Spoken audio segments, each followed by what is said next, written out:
It is 6 o'clock on Tuesday, May 19th, 2026, and I'm called this Lacey City Council regular meeting to order. Councilmember Greenstein is excused, but all other council is present.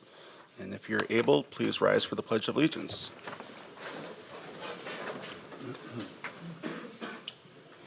I pledge allegiance to the flag of the United States of America and to the republic for which it stands, one nation, under God, indivisible, with liberty and justice for all. I also want to acknowledge that we, the City of Lacey, are on the ancestral lands of the tribal people of the Treaty of Medicine Creek, including the Nisqually Indian Tribe and the Squaxin Indian Tribe. With that, can I get a motion to approve this evening's agenda and consent agenda? Move to approve the agenda and consent agenda items as published. Second. It's been moved and seconded. Is there any discussion? Seeing none, all in favor of the motion signify by saying aye. Aye. Is there anyone opposed? Then that motion unanimously carries. We have approved our this evening's agenda and consent agenda. First up on our approved agenda is proclamations, and we'll start off with Proclamation for Bicycle Month. City of Lacey Proclamation.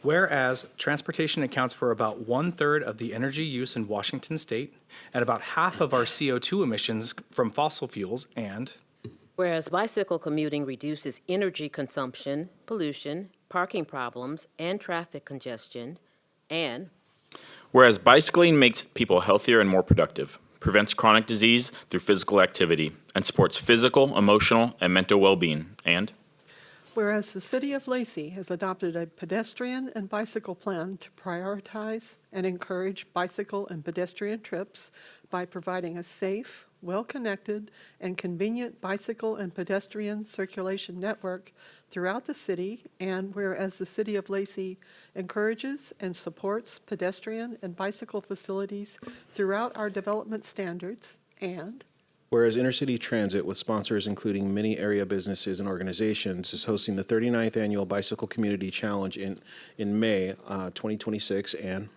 Now, therefore, in recognition of the 70th National Bicycle Month, I, Andy Ryder, Mayor of the City of Lacey, on behalf of the Lacey City Council, proclaim May 2026 as Bicycle Month in the City of Lacey, and I encourage all community members to consider using active recreation and transportation modes when possible. Signed by myself, Mayor Andy Ryder, on this date.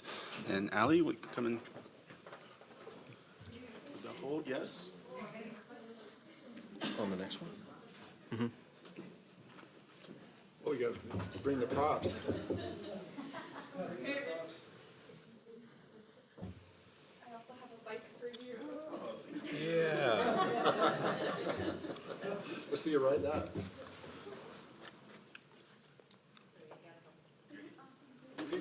You want to say a few words? Yes, I do. See you later. Awesome. Hello, everyone. My name is Allie, and I work with Intercity Transit's Walk and Roll program, and I coordinate the annual Thurston County Bicycle Community Challenge. Thank you all so much for having me here tonight, and thank you for once again proclaiming it to be Bike Month in the City of Lacey. I am also a Lacey resident, so this one's extra special. You are in great company because you are joining Thurston County and the cities of Olympia, Tumwater, Tenino, and Yelm in declaring May to be Bike Month once again. And I am in good company here today as I am joined by fellow members of the cycling community. Yeah, oh yeah, clap for all of you. So the goal of Bike Month and of the Bicycle Community Challenge is really just to get more people on bikes during the month of May and hoping they stay on bikes the rest of the year. The Bicycle Community Challenge, or BCC for short, tries to make this extra fun. It is always free, enjoyable for members of all ages and ability around Thurston County. And we kind of survey our past and current participants about why they choose to ride their bikes in May, and they have shared some of the following.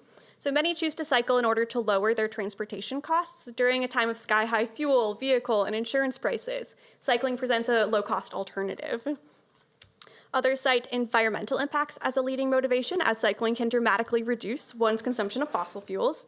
In fact, over half of vehicle trips are over 6 miles, or are under 6 miles or less in length nationwide. So these are the trips that could most easily be replaced by cycling. And others choose to cycle for its numerous benefits to both physical and mental health. You can lower blood pressure while increasing cardiovascular health. It can lower stress levels. And finally, cycling is just a lot of fun. It encourages people to go outside, see new places, and meet new people. And when asked the question, what would encourage you to bike even more, the answer is almost always the same, which is safer and more connected cycling infrastructure.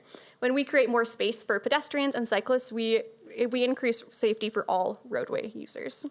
And this year's theme is enjoy the scenery along the route. So I'll take just 1 minute to retrace Walk and Roll's path through 2025. We grew in both size and scope over the past year. So in 2025, Walk and Roll taught over 2,600 people bicycle safety skills. We taught 433 people about bicycle maintenance. We distributed 277 new and refurbished bikes to community members. And participants logged over 76,000 miles in the Bicycle Community Challenge, and we're on track to at least meet that this year. And while Walk and Roll certainly does a lot, we and the other fine cyclists in this room are still just a fraction of our local cycling community. And so to wrap it up, the BCC runs through May 31st, and so there's still plenty of time to hop on your bike and ride this month for a healthier, cleaner, and greener community. And participating is truly just as easy as that. Just get on your bike, go for a ride for any reason, and do log your miles on the Bicycle Community Challenge website so we know. You can ride on your own or with a group. And you can attend one of our in-person events, such as our Bike Month celebration ride tomorrow or our Youth Bike Summit ride on May 31st. And so to learn more about everything we do, both in May and year-round, please check out the Walk and Roll page on the Intercity Transit website. So thank you so much, Great. and happy Bike Month. Since we have so many bicyclists here, let's have them all come up front. We'll take a picture with the full council. Thank you.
Great, thank you all. Thank you, bicyclers.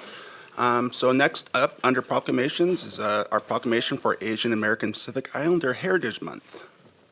All right. City of Lacey official proclamation.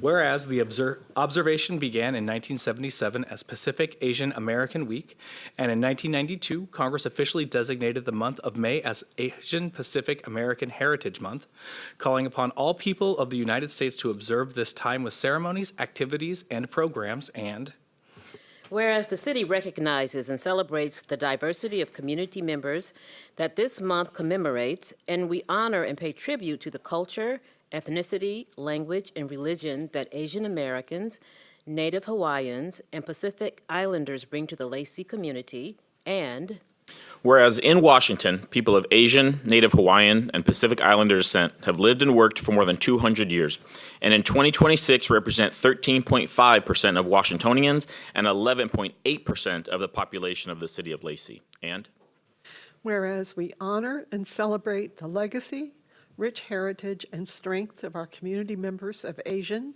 Native Hawaiian, and Pacific Islander descent, and celebrate their countless achievements and contributions to the advancement of the United States and the city of Lacey, including but not limited to serving in our armed forces as elected officials, public servants, essential workers, teachers, business owners, and innovators, and whereas the city also recognizes that throughout our history, individuals and communities of Asian, Native Hawaiian, and Pacific Islander descent have been targeted with violence, discrimination, disenfranchisement, efforts to restrict immigration, and other xenophobic policies at the federal, state, and local levels. And whereas the city is committed to providing comprehensive support to ensure that Lacey is equitable and welcoming to all community members. And now therefore, I, Andy Ryder, Mayor of the City of Lacey, on behalf of Lacey City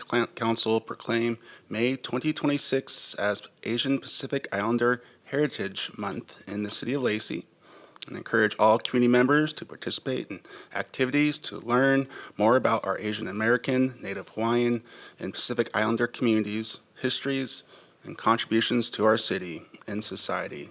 Signed by myself, Mayor Andy Ryder, on this date. And Brian, you can come.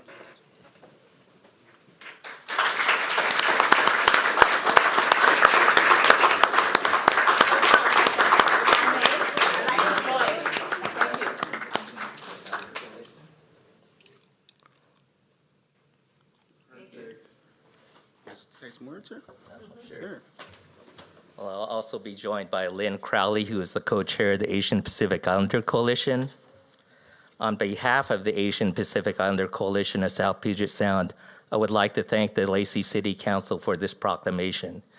Historically, the Asian, Native Hawaiian, Pacific Islander communities have been in the Lacey area for over 150 years.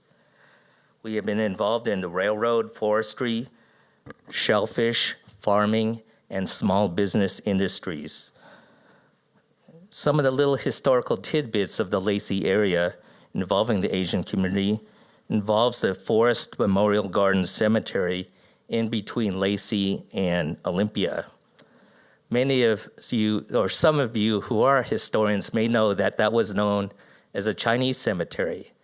Many Chinese pioneers were buried there during exclusion. Last year, we just celebrated here in the Lacey Olympia area the 50th anniversary of the first Southeast Asian immigrants here in the state of Washington following the fall of Saigon. Many of those Southeast Asians reside in the Lacey area to this day in the small business community. And just this year, we celebrated the 140th anniversary of the near anti-Chinese riot that happened in downtown Olympia. How this impacts Lacey? Well, a lot of Chinese community pioneers resided in this area and throughout South Puget Sound. Currently, the community is vigorous and strong. We have many local ethnic Asian, Native Hawaiian, and Pacific Islander organizations in this area. Some of those include the Olympia Area Chinese Association, Filipino Community of South Puget Sound, the Vietnamese Association, the Indian Association, and the Japanese American Citizens League, which is represented here by their president, Bob Nakamura. Just wanted to close by inviting all of you here and in the Lacey area to a celebration of our culture, our history, and our entertainment that we can provide to the community. This Saturday, May 23rd, at South Puget Sound Community College, we will have our annual Asian, Native Hawaiian, and Pacific Islanders celebration from 11 to 4 p.m. at South Puget Sound Community College on the Lacey campus on 6th Avenue. So hope to see you all there. So Lynn, do you want to say a few words? All right. Thank you so much. And thank you, Brian, for always making it for the Lacey's proclamation. I'm Lynn Crowley. I also work with the Evergreen State College, but I am really, truly honored to be able to join Brian today to do this proclamations together because of all of the experiences I as a first-generation immigrant to this country, I feel that it's even more special when it comes time to celebrate the AANHPI's existence as well as the contribution to this land. I am truly grateful for having the opportunity to live firsthand, to be able to say, I am now American because of what this land have given me. But more importantly, all of the AANHPI are coming from so many different diverse backgrounds who are joined together here for one thing, and that is to try to advance themselves, to grow themselves, and to be part of this wonderful dream of liberty and justice for all. So I just wanted to take this opportunity to share that with you and say that from our whole group, because we have a nonprofit organizations forum now officially this year, and so I'm the president right now for the nonprofit. So I also want to take this opportunity to say that PIC, which is Asian Pacific Islanders Coalition of South Puget Sound, is here because of all of you, but also because of the continuous work of all the different groups that Brian just mentioned here, who have been trying to kind of do a little bit work to keep themselves together, connected, and network so they will be able to advance themselves. But more importantly, if they are able to kind of join hands together, form a coalition, they may be able to kind of do more work and offer more contribution to the community. So I'm very glad to do this work, and I really honestly invite all of you to join us for this celebration activity that we started 3 years ago. Yeah, and we have a few. I wanted to go ahead and present it to the mayor and maybe the council members, so you will be able to have those. And if you possible, we love to see, because Lacey is known to be a very diverse city. And we love to have the Lacey's involvement in the future to kind of join us to do this, celebration activity, so more groups can join. And we may be able to kind of grow it to become a regular cultural celebration activities. So it will attract even more people to visit Lacey, right? So I just wanted to say that. Thank you so much again for giving us the opportunity. If you are interested in learning more about APEC South Puget Sound, you can go ahead and go to our website. The registration, of course, for this Saturday's event is all done. So all of the celebration is going to be open to all.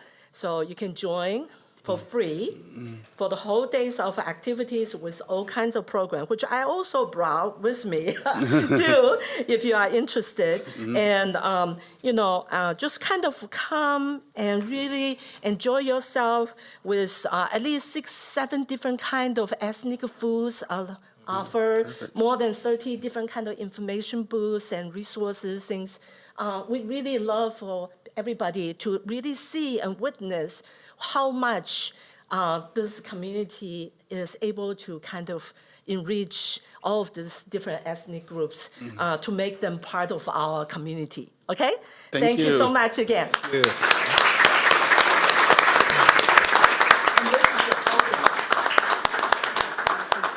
Thank you. Okay. Okay, we have one last proclamation, and that's the proclamation for Memorial Day. City of Lacey Proclamation. Whereas Memorial Day is observed each year as a time for Americans to honor and remember the brave men and women of the United States Armed Forces who gave their lives in service to our nation, and Whereas throughout our nation's history, generations of service members have answered the call to defend the principles of liberty, democracy, and justice, making extraordinary sacrifices to protect the freedoms we enjoy today. And Whereas the City of Lacey recognizes the enduring courage, patriotism, and selflessness demonstrated by those who made the ultimate sacrifice while serving their country. And Whereas Memorial Day also provides an opportunity to reflect upon the profound impact these losses have had on military families, friends, and communities who continue to carry the memory of their loved ones with honor and pride. And whereas the City of Lacey is proud to support and recognize organizations, veterans, active duty military personnel, and community members who work to preserve the legacy and remembrance of those who served. And Whereas by observing Memorial Day, we reaffirm our shared commitment to gratitude, unity, and remembrance, ensuring that the sacrifices of our fallen heroes are never forgotten. And now, therefore, I, Andy Ryder, Mayor of the City of Lacey, on behalf of the City Council, recognize Monday, May 25th, 2026 as Memorial Day in the City of Lacey and throughout the nation, and encourage all community members to pause in remembrance, honor the fallen, and reflect upon the freedoms secured through their sacrifice. Signed by myself, Mayor Andy Ryder, on this day. And can we have Megan come up? Yeah, there.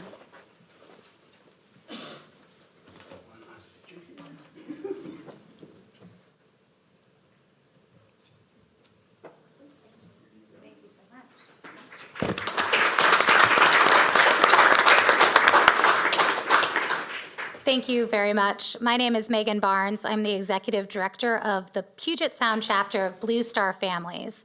We are a national nonprofit. Blue Star Family is a delineation given to any family that has an active duty service member in their family. Blue Star Families, as a national nonprofit, is here to support that entire family, active duty, veteran, reservist, wherever they are in that military career and trajectory. So here in Puget Sound, we have been around for 2.5 years. The national organization has been around since 2009. And so we are here to be part of a continuum of support for these families. Again, families move around quite a bit. There's loss that happens over that time, and we want to ensure that they have a sense of belonging in the new communities where they come. Here in the South Sound, we have a very robust community, both of active duty, reservist, and veterans. So really grateful that part of the continuum support is the Lacey Veterans Services Hub, and so grateful for them for putting us in connection with this group here. And so Blue Star Families is just about providing some social programming. So we connect families to the outdoors through a partnership with national parks. We have monthly coffee connects at Starbucks throughout the South Sound and even a little bit up north, I know, because we really want to reach all of our installations and also our National Guard reservists down at Camp Murray. And at any given time, a military family might have an active duty, they might have a veteran, they might have a caregiver, and they don't always want to show that hat off. And so they are our friends and neighbors and classmates and coworkers. And so we want to just ensure that they feel that sense of belonging and that we appreciate them. So thank you very much. Invite you all to visit bluestarfam.org. We have what we call the Blue Star Neighborhood. It's a digital hub that allows military families and veterans to connect with one another. We also have some really great volunteer opportunities because we are also really wanting to bridge that civilian-military divide. So thank you again for the opportunity. Thank you, and thank you for all your work you're doing for our veterans and their families.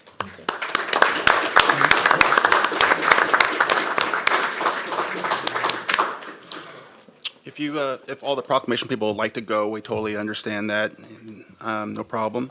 But if not, we're going to go on to our next agenda item, which is public comment. And we did have a couple people sign up for public comment, the first being Mike Brown. Nice to meet you. If you want to come to the podium, introduce yourself, and you will have 3 minutes for public comment. All right, good evening, council. My name is Mike Brown. I've lived in Lacey for 24 years. When I first moved to Lacey, I worked for a construction contractor. I built homes in Indian Summer, down the street at Kenwood, and multiple other places around the city of Lacey. Unfortunately, the contractor I worked for didn't pay very well. And a lot of times, I would have to meet him at the bar or a parking lot by the bank to get my paychecks. And sometimes I waited 3 to 4 weeks to get paid. Sometimes I only got paid half of what I was owed. Now, this is extra problematic because I had a newborn child at home. In 2024, I joined the Carpenter's Apprenticeship Program. I found that program, and that changed my life. That program gave me skills needed to further my career. It provided me and my family with medical benefits. I got paid a good living wage. I was able to buy my first home here in Lacey. And both of my kids had medical and graduated from Timberline High School. Go Blazers. So this opportunity was afforded to me with a contractor that used apprenticeship utilization. Now, I'm getting at is this council has public works projects that come up.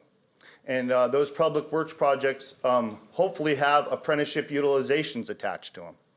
Hopefully the decisions you guys make with public money actually has a public benefit. It's not just looking at the low bid. There's 3 low bids in a project that you guys are going to award tonight. And I hope we look at other things. Is that contractor pay area standard wages? Does that contractor require its subcontractors to pay area standard wages? Right? And is there apprenticeship utilization? I hope public money has true public benefit, and we don't just look at the very low bidder, especially when these 3 bids are very close. So that's what I would like you guys to consider. I would like the young people in Lacey to have the same opportunities that I had and be able to work here in Lacey. Thank you guys for your time. Thank you. Thank you for your comments. Mark, you're up next.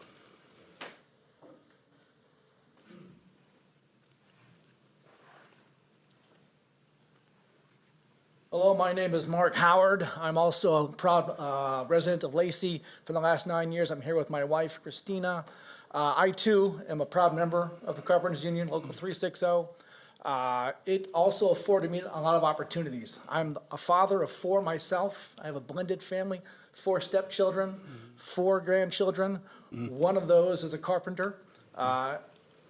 I have a stepson who's about to graduate from River Ridge High School who is considering joining the Carpenters Union.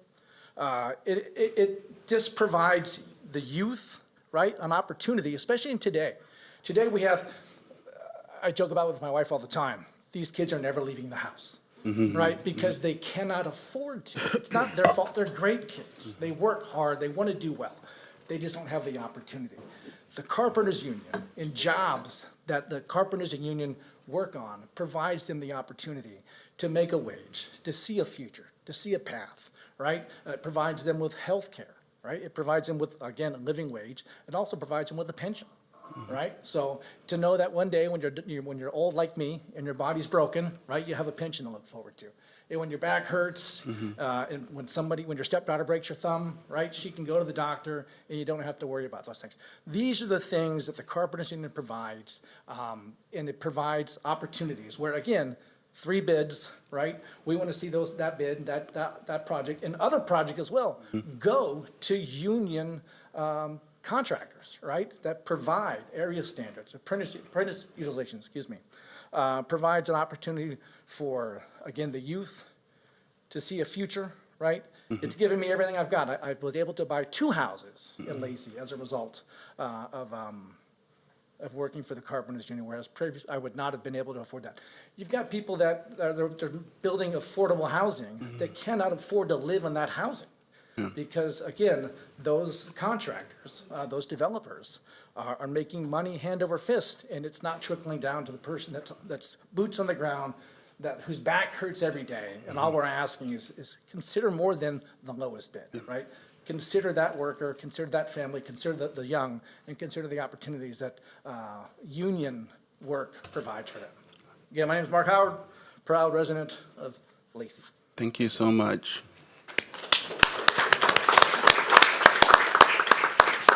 Is there anyone else wishing to address this council?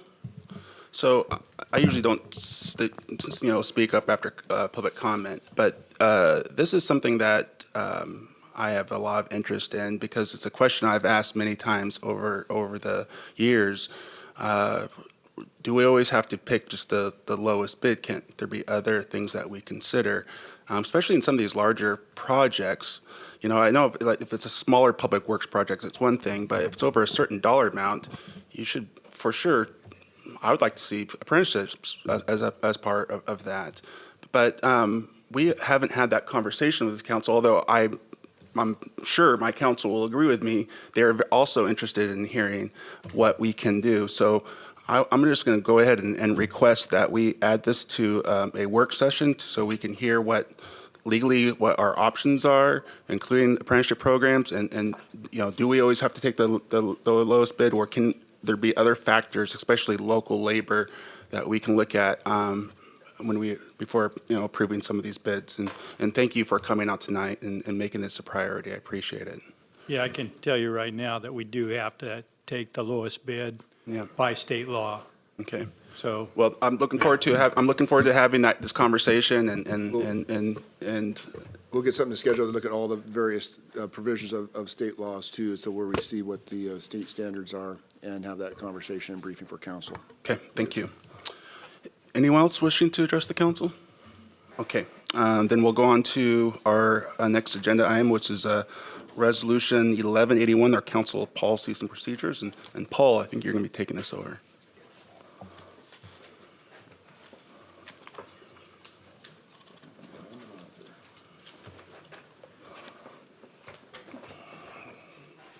All right, good evening, Mayor and council members.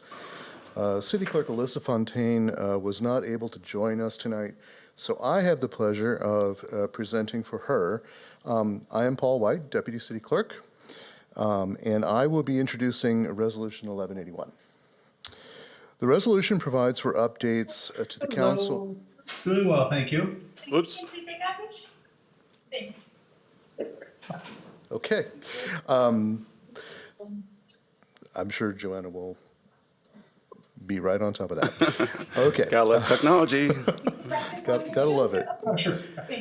Okay. The resolution provides for updates to the council policies and procedures, in particular, Chapter 7.07, dealing with council agendas and order of business.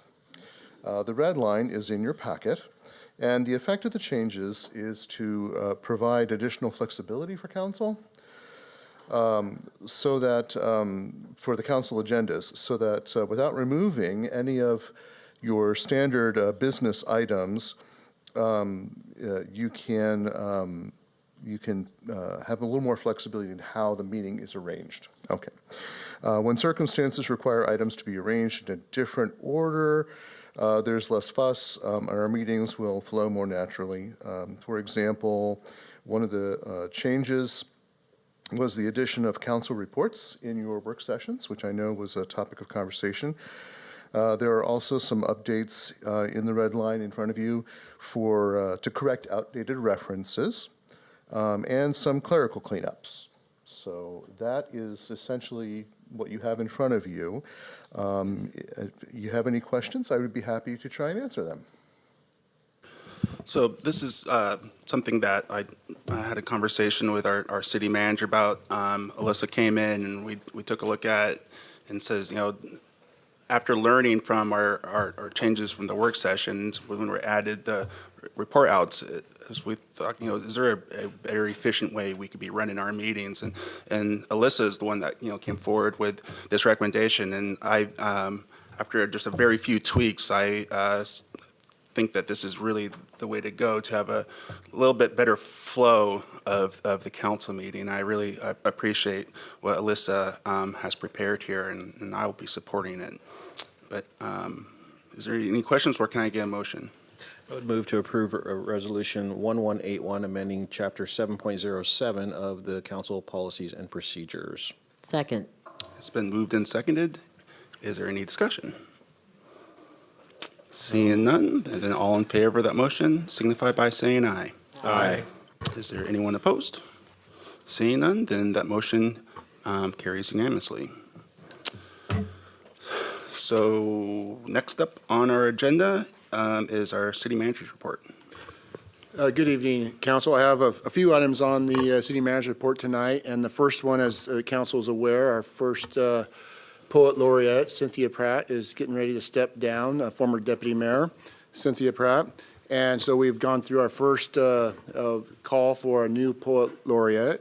And I'd like to invite Chanel Pierce up, our Special Projects Administrator, to be able to present the recommendation that is forwarded on from the Commission on Equity. Good evening, council members. Thanks for the introduction, Rick. So I'm here tonight to provide an update on our city's Poet Laureate program. As you know, as Rick just mentioned, Cynthia Pratt's been our inaugural poet since 2022. Among all the wonderful things she did during her term, most recently, she was instrumental in developing a program policy for the Poet Laureate, and one of the things outlined in the new policy is how to select and appoint the next Poet Laureate. As Cynthia mentioned during her last poetry reading on April 7th, her term is ending. Because Cynthia's term is ending, the city is in the process of selecting a new Poet Laureate. Based on the policy, to qualify, applicants must be city residents for at least 1 year, be at least 18 years old, have a history of published or performed poetry, be passionate about community education and making the arts accessible. The submission period lasted from January 8th to March 6th, and despite promoting the opportunity through multiple channels, including social media, flyers, word of mouth, and the city website, we received only 1 submission. We even extended the submission deadline, and I know that Cynthia worked very hard to recruit as well. The policy states that if no art committee exists, an advisory board will review the submissions. So on March 23rd, a review panel was convened comprising of the Commission on Equity, the current Poet Laureate, representatives from the Parks Board, the Library Board, and 2 local educational institutions, South Puget Sound Community College and St. Martin's University. An English professor from South Puget Sound Community College noted that he wasn't surprised by the single submission and explained that this was due to what he sees as the current climate surrounding poetry and literature. The Parks Board Chair appreciated that the applicant proposed a vision and theme and noted that is not always the case. So on March 23rd, the panel also met the applicant, Sonia Woolitz, and Sonia is here tonight. Sonia delivered a brief presentation and answered questions. A couple slides from her presentation are shown on the screen. During her presentation, she outlined her goals to make poetry accessible, to instill appreciation for poetry through events and workshops, and explore using poetry as a vehicle for civic engagement. The panel initially discussed making sure her poetry was accessible, with some initial concerns that the applicant's sample poetry was too esoteric. However, after meeting Sonia in person, listening to her presentation, and conversing with her, the panel learned that she was aware that her poetry was a bit on the esoteric side, which is why she was proposing a poetry project called My Hometown, intended to be accessible to a diverse audience. The panel also discussed the applicant's proposed budget. The budget contained broad concepts and ideas, but all understood that the city would work with the applicant if she were appointed as the next Poet Laureate. Work with her to refine the budget. Soon after, a motion was moved and seconded to recommend appointing Sonia. The panel based its recommendation on the applicant's artistic merit, community engagement experience, proposed community-based programs, and proposed budget. So tonight, I'm bringing forward a review panel's recommendation. Your options include approving the applicant for appointment, approving the applicant for appointment with modifications, reopening the application process to extend the candidate pool, extending the incumbent's term by 2 years, although I'm not sure how Cynthia would feel about that, or some other option not listed above. And lastly, again, I want to remind you that Sonia is here tonight, if you have questions for her. Can I get a motion, please? Yeah, I would move to approve the appointment of applicant Sonia Woolitz as City of Lacey Poet Laureate. Second. It's been moved and seconded. Discussion. Go ahead. So I know you said there was only 1 applicant, but there's just something I wanted to say because I don't, there's 6 questions on this application. And I started reading through it, and I got a few pages into those questions when I realized I was still on the first question. And I just got to say, if you put as much effort into being the Poet Laureate as you did to this, we have a great applicant. So I'm really, really appreciative of that time and effort you put into it. Absolutely. Anyone else? I have so much admiration for former deputy mayor and our first poet laureate, Cynthia Pratt. She's, should go down, as history as the longest consecutive serving deputy mayor in Lacey's history, but she will also go down as our first poet laureate. And her contributions to the city of Lacey go way back, before she was even on the city council, with her volunteering and her love of reading and of poetry. And it's just been so great to see her in this position, after she retired as from the city council. And if Cynthia supports you, and she does, then what am I to question Cynthia Pratt? So I wholeheartedly support this nomination for sure. Any other discussion? Then it's been moved and seconded to select Sonia as our second poet laureate for the city of Lacey. All in favor of that motion signify by saying aye. Aye. Is there anyone opposed? Then congratulations. By a unanimous decision, you'll be our next poet laureate. Thank you so much.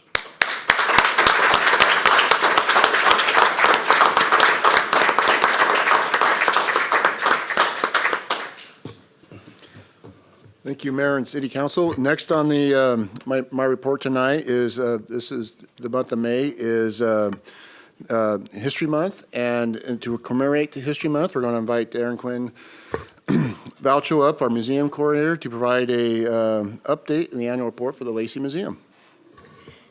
Hello. As Rick said, I am Erin Quinn Valcho, museum curator for the city of Lacey. Thank you so much, Mayor Ryder, council members, for letting me speak to you today about celebrating May as Lacey History Month. We have so many great things to celebrate in May. I even learned a little history from our Asian friends, so that was nice too.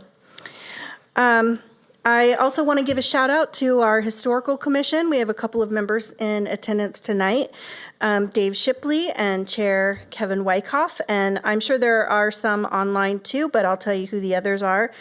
Vice Chair Jim Keogh, Kimberly Getz, not John Halverson, he retired, Ed Holm, and our youth representative, Avani Kumar. So thank you to all the work that our historical commissioners do. We really appreciate you. So tonight we're going to share with you what we've been up to at the museum in the last year. And as is our annual tradition, we will be announcing the Ken Balsley Historian of the Year at the end. So we just wrapped up our 2025-2026 season of History Talks, our popular series where we bring in speakers on topics of local, state, or national history. We had some really great programs this season, including the last one. Anna Schlecht, co-founder of Capital City Pride, shared the story of how a small group of passionate people came together to bring Pride to Olympia. And this was the first time that Pride was held outside of a big city, which is relatively safe place to do it. It wasn't as safe to do it in small towns. And so we were the first one in the Northwest to have a small town Pride. And there were many Pride founders there, too, who shared their stories, and it was just a really nice celebration of their long-term success. Another memorable presentation to me was the reading of the Declaration of Independence. There's something really special about it being read out loud in a group, and it just triggers a different part of your brain, and it was really moving. And I also think that we all kind of know what's in there. But if you haven't read it recently, I can guarantee that you don't know what's in there. So I recommend it. We have our presentation online if you want to watch it. It's really great. And then some other programs that we have. We had a really fun program last year called the Great Lacey Adventure, where people team up into a competition that takes them all over town, looking for answers to clues and searching for selfie spots. Those who attended had a great time and took home exclusive Lacey souvenirs. And at the Lacey Museum, we also do a monthly craft or activity and invite people of all ages to create something of their own. We had a really good time last month painting wooden eggs, and you can see the results of the creativity of everybody here on the slide. And it's a great way to get people to return to the museum time after time, and we're starting to see regulars come and visit the museum, which is great. Next, I thought I'd share with you some recent acquisitions for the museum's collection. On the right there is a picture of the Patterson Lake roller rink. It seems like a humble photo, but we have pictures of it from the other side across the lake, but none from the front. So it was really cool to get this picture of it from the front. And yes, that's not a typo. It's Patterson Lake back then, not Patterson Lake as it is now. The other really cool acquisition that we got this year, and a significant one, is related to the Jazz Festival that used to be held here at St. Martin's. The Jazz Festival brought tens of thousands of people to Lacey from all over the country and some from the world. People could enjoy multiple stages with many concerts throughout the 3 days it was happening, take dance lessons, eat tasty fair-type food, and young musicians had the opportunity to mentor with professionals and learn from greats in the field. The festival was the passion project of the Greater Olympia Dixieland Jazz Society, which was founded in 1990. They chose Lacey to home their archives because the city of Lacey was so very supportive of them in their jazz festival project. In 2002, after jumping around from hotel to hotel and not really receiving support from the other communities, they came to the city of Lacey and they were embraced. And they did not forget that. And it was in Lacey for 18 years and was unfortunately mortally wounded in COVID year of 2020. And they continued to sort of limp along for a while, still had like their local dances and everything, but they never quite brought the Jazz Festival back. So they did have to disband last year, but we were so delighted to be able to receive their archives, and I'm really looking forward to digging into the photos and the music and seeing what there is there. It's a big loss that they're gone. It is. There was a big part of our community here growing up. I remember my parents going to it way back when, and of course, I was able to go and welcome people for many years. And it's a big loss that they're gone because it did attract people from really all over the world. So thank you. Yeah, it was. Thank you. Did you say there was recordings? Sorry? Did you say there was recordings? I haven't been through all of it yet, but I think there are some recordings. That'd be nice. I have to look through it all. There's a lot.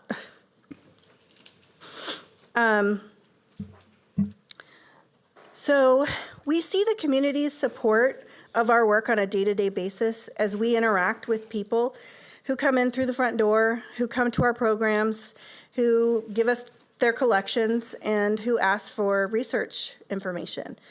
But another way that we can show you that the community supports us is through monetary donations. We receive money in our donation box, but these donations on the screen are above and beyond that. We usually receive, I'm going to go from the bottom up, I know it's a little awkward, but so we usually receive an annual donation from the Thurston County School Retirees Association. They give us their archives. We are their repository, and so they give us just a little something to help take care of their collection, which is really nice. This year, as part of the Greater Olympia Dixieland Jazz Society's donation of their collections, they also gave us $3,000 to go along with that, and we're hoping to be able to do an exhibit to help display using that money. And then lastly, we received an anonymous bequest from an individual for $78,381, and that was a lovely surprise, and we were very grateful for it. As you know, we spent 2025, me and my museum staff, working hard on preparing the opening of our museum exhibits at the new Belltown Center location.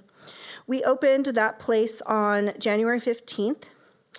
It's really hard to explain through hard numbers, although I'll share those with you too, how much the change in location has affected us. Being so much more visible and being walkable in our community has changed the way that we interact with our community and how we can serve the public. It literally just feels good being there. I'm not based at that site, sadly, because there just isn't enough room for all of us.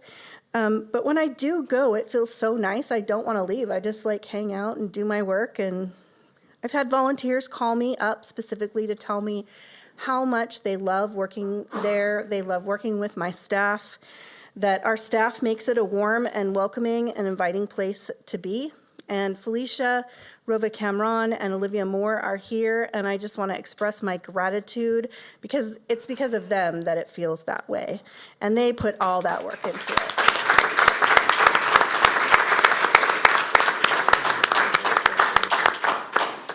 So, and it has affected our attendance records.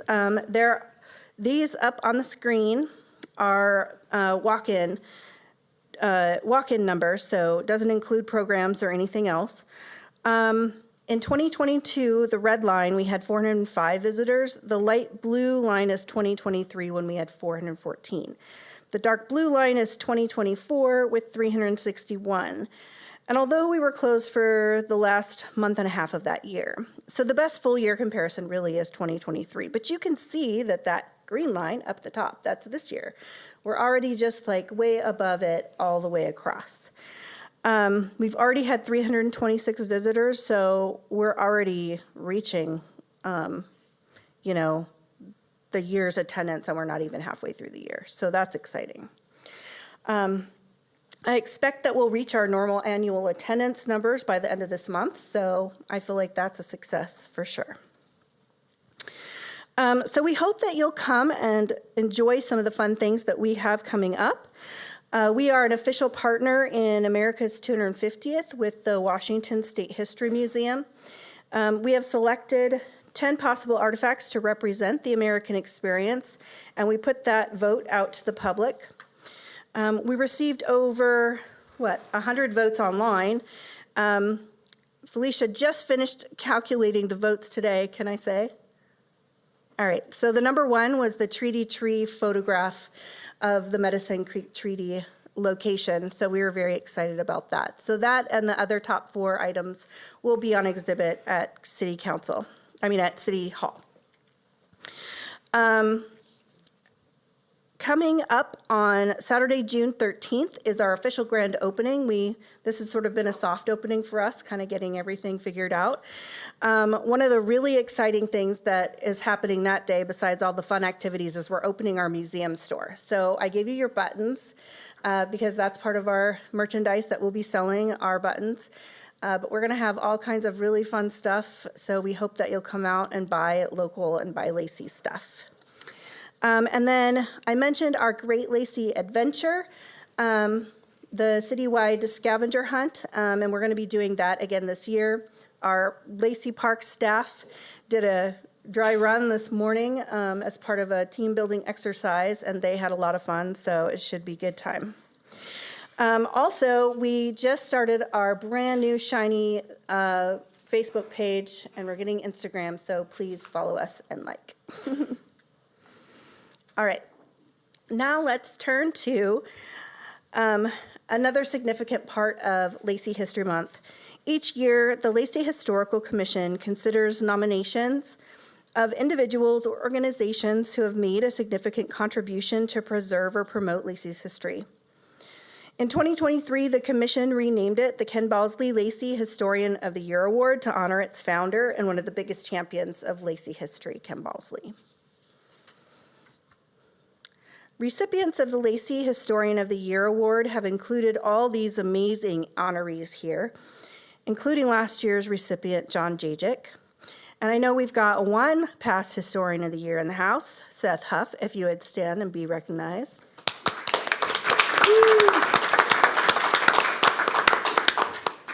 And for those of you here, we are having a little reception in the community room afterwards, so please join us for that.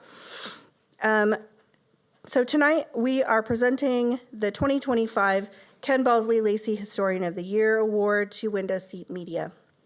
We had an unprecedented 5 nominations this year. And yes, it deserves a clap. We'll probably do it more. Yay, let's clap.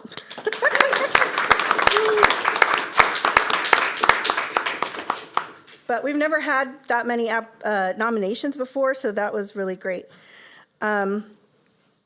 Window Seat Media is a nonprofit organization whose mission is to spark conversation, connection, and social change through community oral history and storytelling in the South Sound and beyond. And they're celebrating their 10-year anniversary this year. And gosh, their mission just sounds so much like ours. I first became aware of them when they reached out to the Lacey Museum during our initial Stories of the South Sound oral history initiative.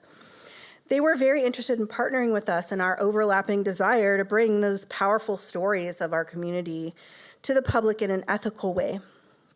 And our first collaboration with them was to host their oral history exhibit, Stories of Food, Food is Story, at the Lacey Museum, which is still up and is pictured here, and it's quite popular with visitors. Another project they have done is called the Third 30 to honor and amplify voices of our community elders. They invited South Sound elders who have helped to shape the creative and socially engaged character of our local community to reflect back on the 1960s and 70s. This project included Lacey locals Dr. Thelma Jackson, Nat Jackson, and Ed Zabel, and they're planning to add Barbara Clarkson to the roster later this year.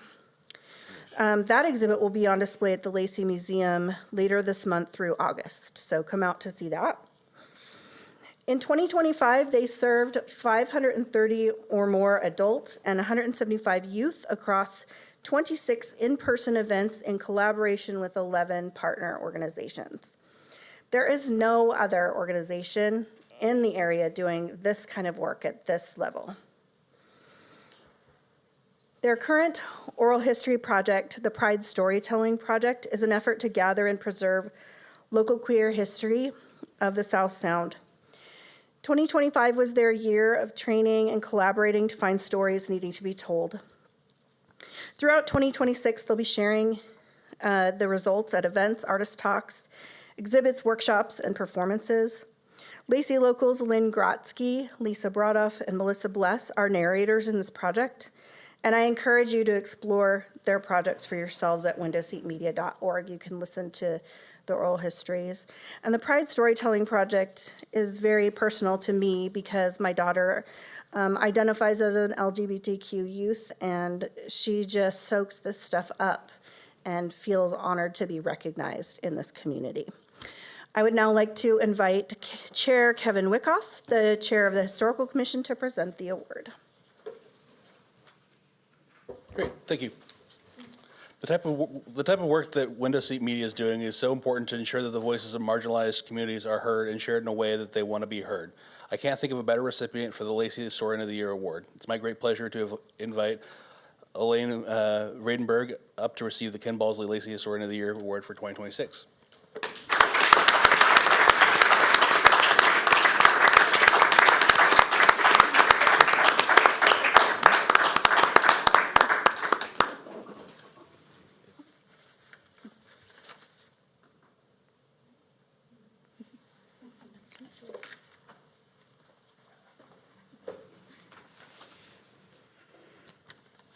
Well, thank you, Aaron, and members of the Lacey Historical Commission and the Lacey City Council. It's such an honor to receive this award and to partner with the Lacey Museum and Cultural Center this past year. I'm Elaine Brandenburg. I'm an oral historian and educator here in town. I'm the founder of Window Seat Media and the director. Window Seat's work reflects an ongoing commitment to documenting, celebrating, and learning from our community's roots. Our archive highlights universal themes of resilience and faith, allies and mentors, family, community, and belonging, and always striving for justice. These themes connect us to larger historical moments while illuminating what's unique about the cultural history of this place. Our work is community-driven and participatory and collaborative. We invite involvement in all aspects of our projects, from conducting interviews to audio editing to curating exhibits and other public programming. It's truly a group effort. There are so many people involved in this work over the years that I've had the honor to work alongside and learn from, which also reflects the primary goal of our work, which is to share stories that focus on interdependence, collaboration, and learning from our lived experiences. So this award really belongs to all the people that we've worked with these past several years. I want to especially thank our board members who've joined me tonight, Diana Perez in the back, and Sonia Wiedenhop, and also a past board member and longtime collaborator, Debbie Eden, is here with us. You serve as a sounding board and a guide, always asking just the right questions to guide our organization towards our deeper purpose in the community. I also want to acknowledge Capital City Pride, and Natalie was here earlier but had to slip out, but they're who we're partnering with the Pride Storytelling Project. I want to give a big shout out to our cohort of storytellers. So for the past 2 years, we've had a group of community members who've been documenting the LGBTQ history in our community. So Natalie Koblenz, Azadi Aman, Jonah Barnett, and Lucas Clausen, some of whom are pictured up here. This group has recorded over 20 oral history interviews and getting ready to share their work on June 7th at the Capitol Theater in Olympia. So I hope you all will join us. There's going to be panel discussions, a musical performance, and opportunities to listen to excerpts from the archive. So I have a flyer. I'll pass along if you want to look at that. I'd like to share a quote from the poet and educator Tracy K. Smith that's really close to my heart. She says, "The questions I have about the moment we live in now, all the difficulty we have in talking to each other about difference, all the ways that history, which once felt so remote, feels closer and active and unresolved. Looking back at history is an attempt to say, is there anything we haven't yet heard that could be helpful to us now?" So thank you again for this honor and for all the work you're doing to uplift local stories at the museum and elsewhere in Lacey, and to shine a light on all the wisdom that's in our communities. Thank you.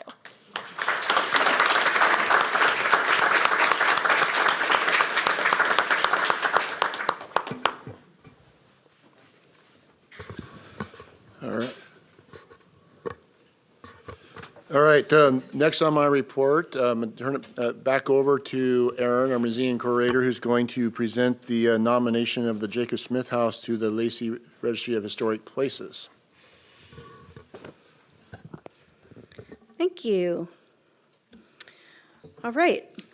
As you know, we are here to review the nomination for the Jacob Smith House to be included on the Lacey Register of Historic Places. For some background, in 1988, the Jacob Smith House was nominated for the National Register of Historic Places, and although it was not accepted for the National Register, it was accepted to the Washington Heritage Register on February 26, 1988. Although we were under the impression from commission records that the property had also been added to the local register, a couple of years ago we realized that City Council has never taken official action to add it to the register. Today we are proposing to remedy that. The Jacob Smith House, built in 1859, is the oldest building in Lacey and is a significant example of a pioneer homestead with Greek Revival elements and is deserving of a place on the register.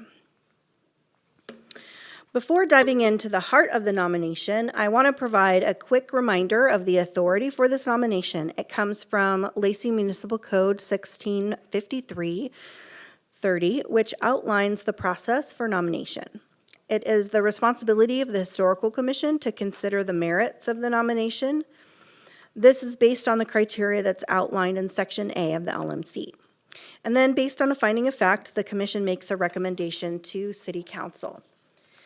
The Historical Commission held a hearing at their meeting on April 15th, and as a result, they made the recommendation to approve adding the Jacob Smith House to the Lacey Register of Historic Properties. Once the recommendation was made, we then notified the public and stakeholders.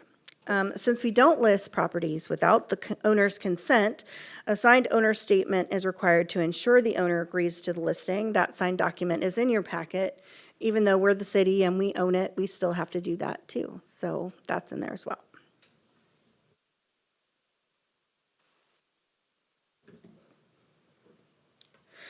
To orient you to the location of the property, in case you're not familiar, we are looking at a map of College Street on the right and Yelm Highway at the bottom there.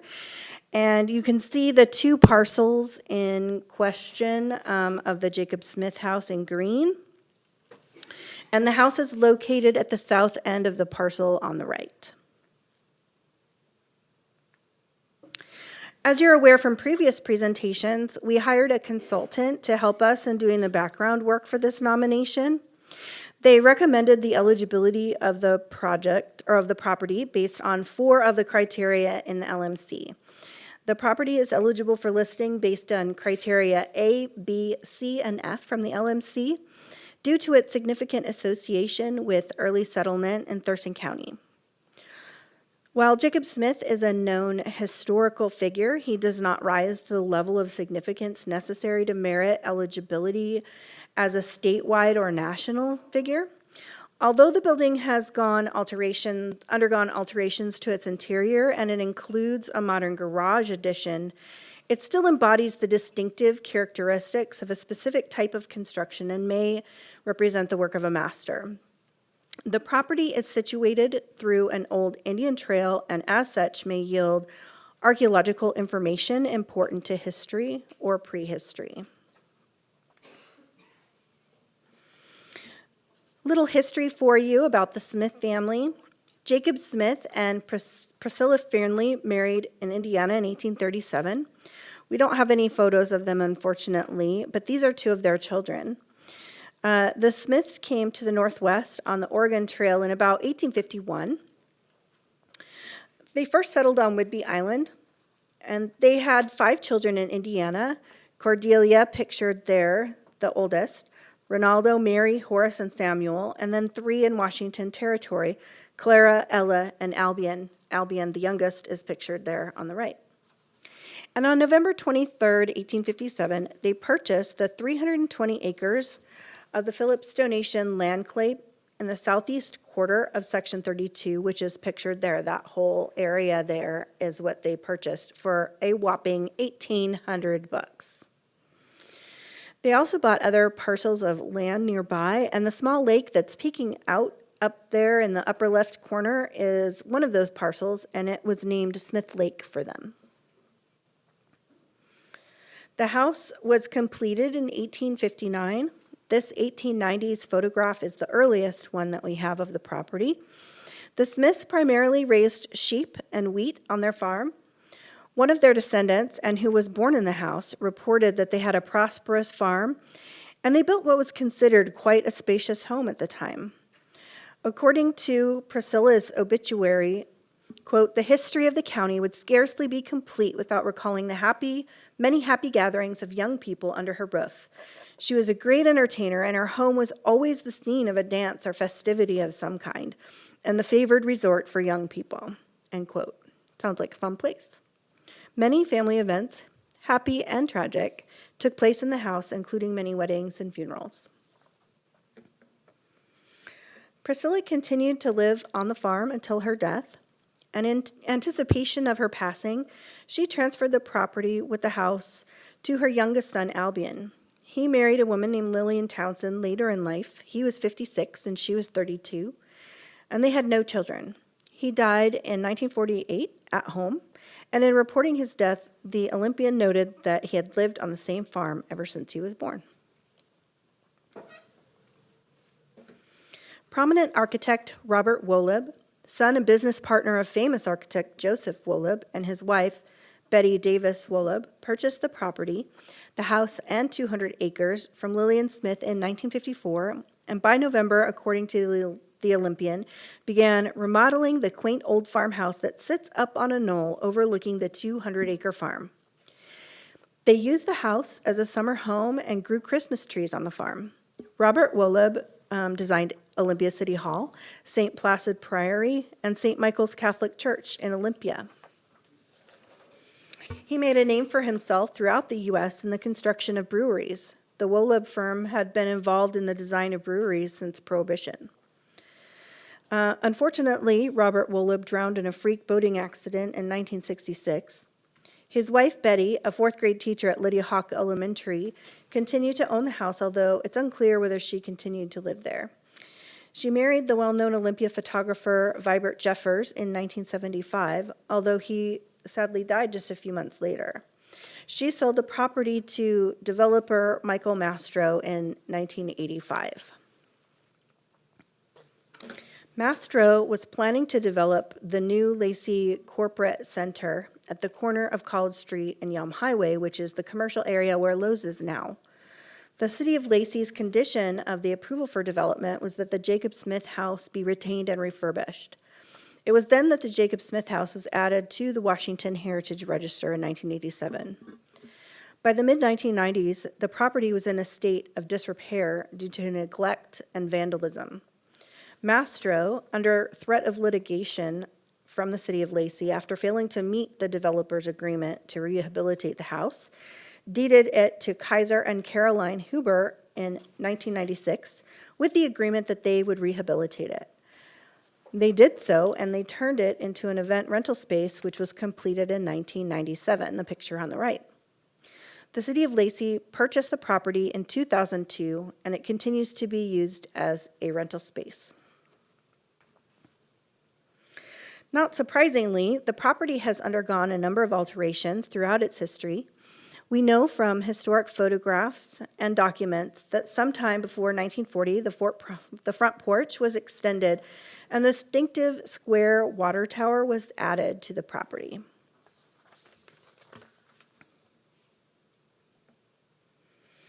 Newspaper accounts of the time tell us that the Wolebs completed some significant renovations, although specifics are scant. But we do know that they added the two-car detached garage and probably also added the breezeway between the two buildings.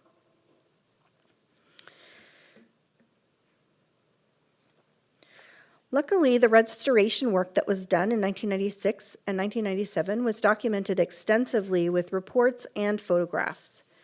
This included the rehabilitation of the front facade and the porch.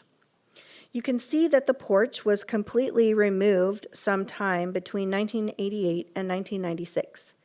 This process also included,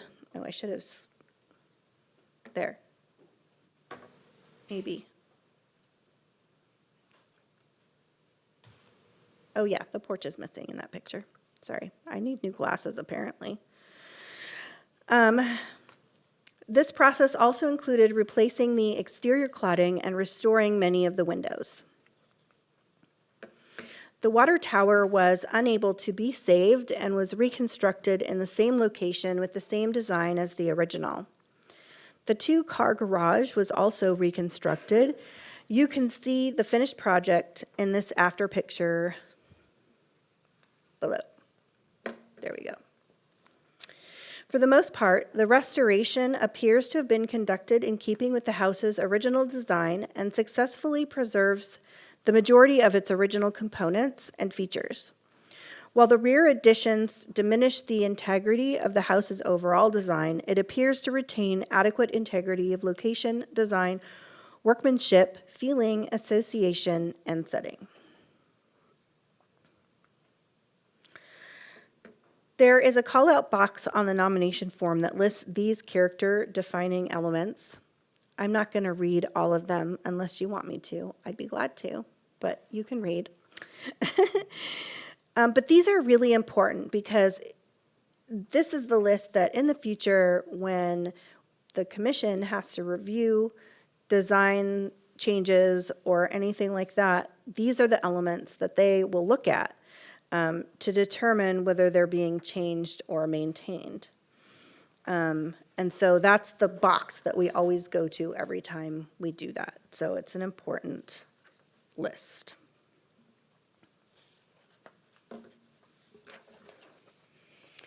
So the Jacob Smith House, built in 1859, is the oldest building in Lacey and one of the oldest in the county.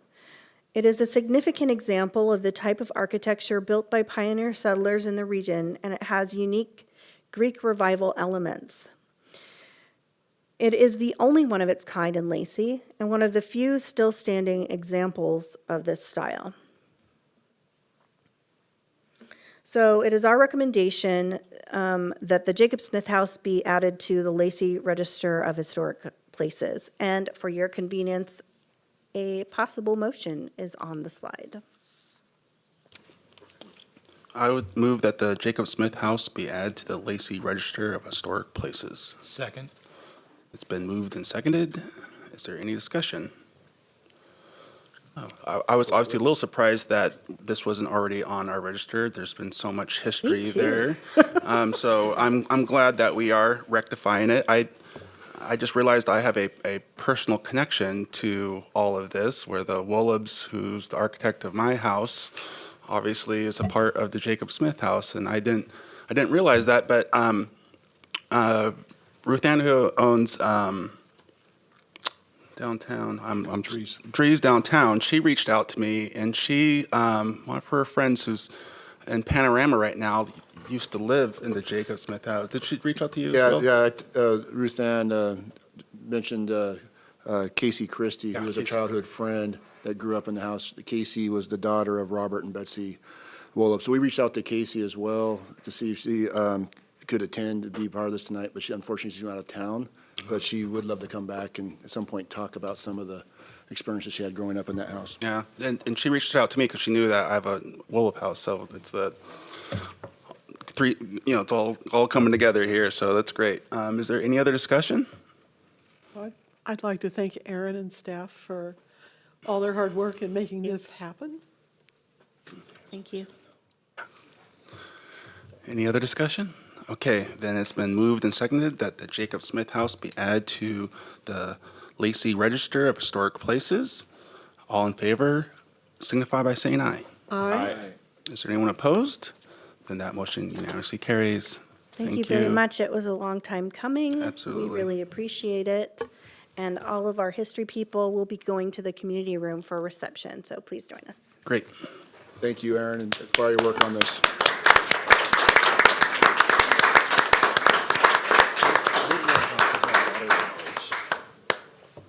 All right, just a few more items in my report tonight. One more action item.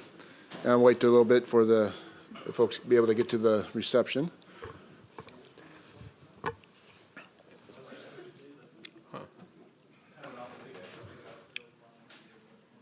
All right, this next item, which is also an action item, is the contract award for the Hawks Prairie Reservoir Rehabilitation Project. And I'll invite Ryan Jewell up, our utility engineer, to provide an overview of the project as well as the bids that we received.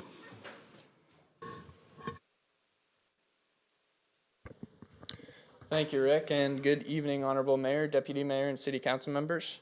I've come before you tonight to request a motion to award Lacey Contract PW 2021-19 for the Hawks Prairie Reservoir Rehabilitation.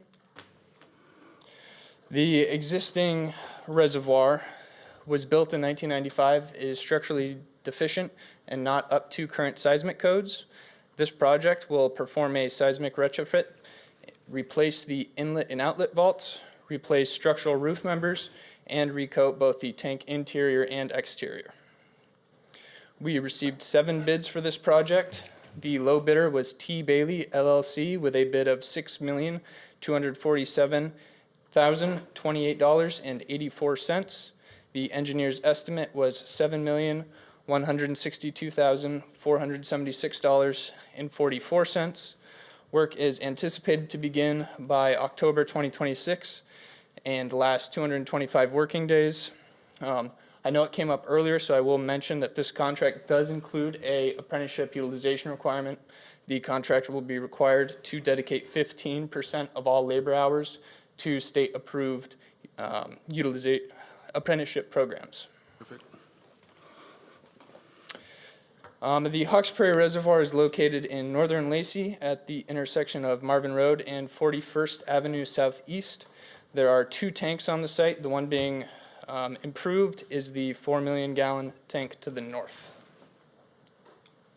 And with that, I'd be happy to answer any questions. Can I get a motion, please? I would move to approve the award contract number PW 2021-19 to the qualified low bidder, T. Bailey LLC, in the amount of $6,247,028.84. Second. It's been moved and seconded. Discussion. I just happened to be out there. I was updating our picture for our water quality report that we do every year, and I got to see firsthand how bad this reservoir is. It's in pretty bad shape. So and obviously it's a long time coming. We've been working on this obviously going back to 2021. If you haven't figured that out yet, that's where it gives you a good idea of how long we've been working on it when you see it right in the contract or the Public Works number there. So it's been a long time coming. Lots of work has to go in to go into a bid like this when you're replacing such a huge reservoir. But it's great to see that we got some good bids on it, and obviously we've done a lot of work with this bidder in the past. So looking forward to getting this completed. And then the tower right next to it is new, right? Yeah. Correct. Okay, and then across the street, we're going down to 800 feet, 750. I'm not sure how far we're going down, but there is a well Yeah. just across the street that we're currently drilling. They've been at it for a while. How are they doing? I'm not sure. Okay. Yeah, they bottomed out. They reached the goal depth. They got it. Tapped into the river. Yeah, I think they're going to the ocean and below. Is there any other discussion? Go ahead. I just want to just briefly adjust the public comment earlier. I think, a lot of times people expect us as council members to be like experts on things, and we're not. I mean, we have very little expertise on how to run a city or how to engineer a project, and but we're expected to make decisions. And the other part of that is very hard for a lot of people to understand is like stuff rolls downhill, and so much of our decision making happens above us from the state or from the federal government, and we're the ones that kind of have to enforce it.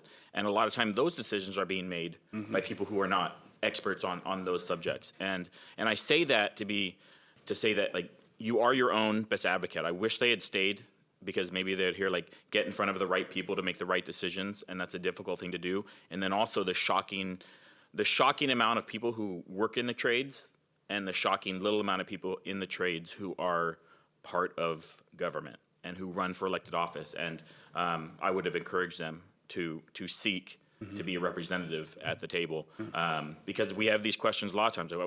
I think as we've gone through this bidding process, each one of us always had like, why is it this way? And there's just specific things, but we have to do things that way. Saying, I go back to like when we had like the dangerous tree situation. It's really hard to hear from the public a logical argument that makes sense, and it's so far out of our control. It's frustrating for us too. So I just would encourage people to be their own advocates and keep fighting for what they see in their fields and their expertise. And I think it's also a good reminder, you're dead on, right? And there's so many things that come before us where we're just not the experts on. But you may have a question and you don't say anything because, we deal with so many different things. It's always good to ask the question. It's always for the council to always ask, and this is something specifically we have sort of talked about over the years is the bidding process and the low bid. And we always know we always have to take the low bid.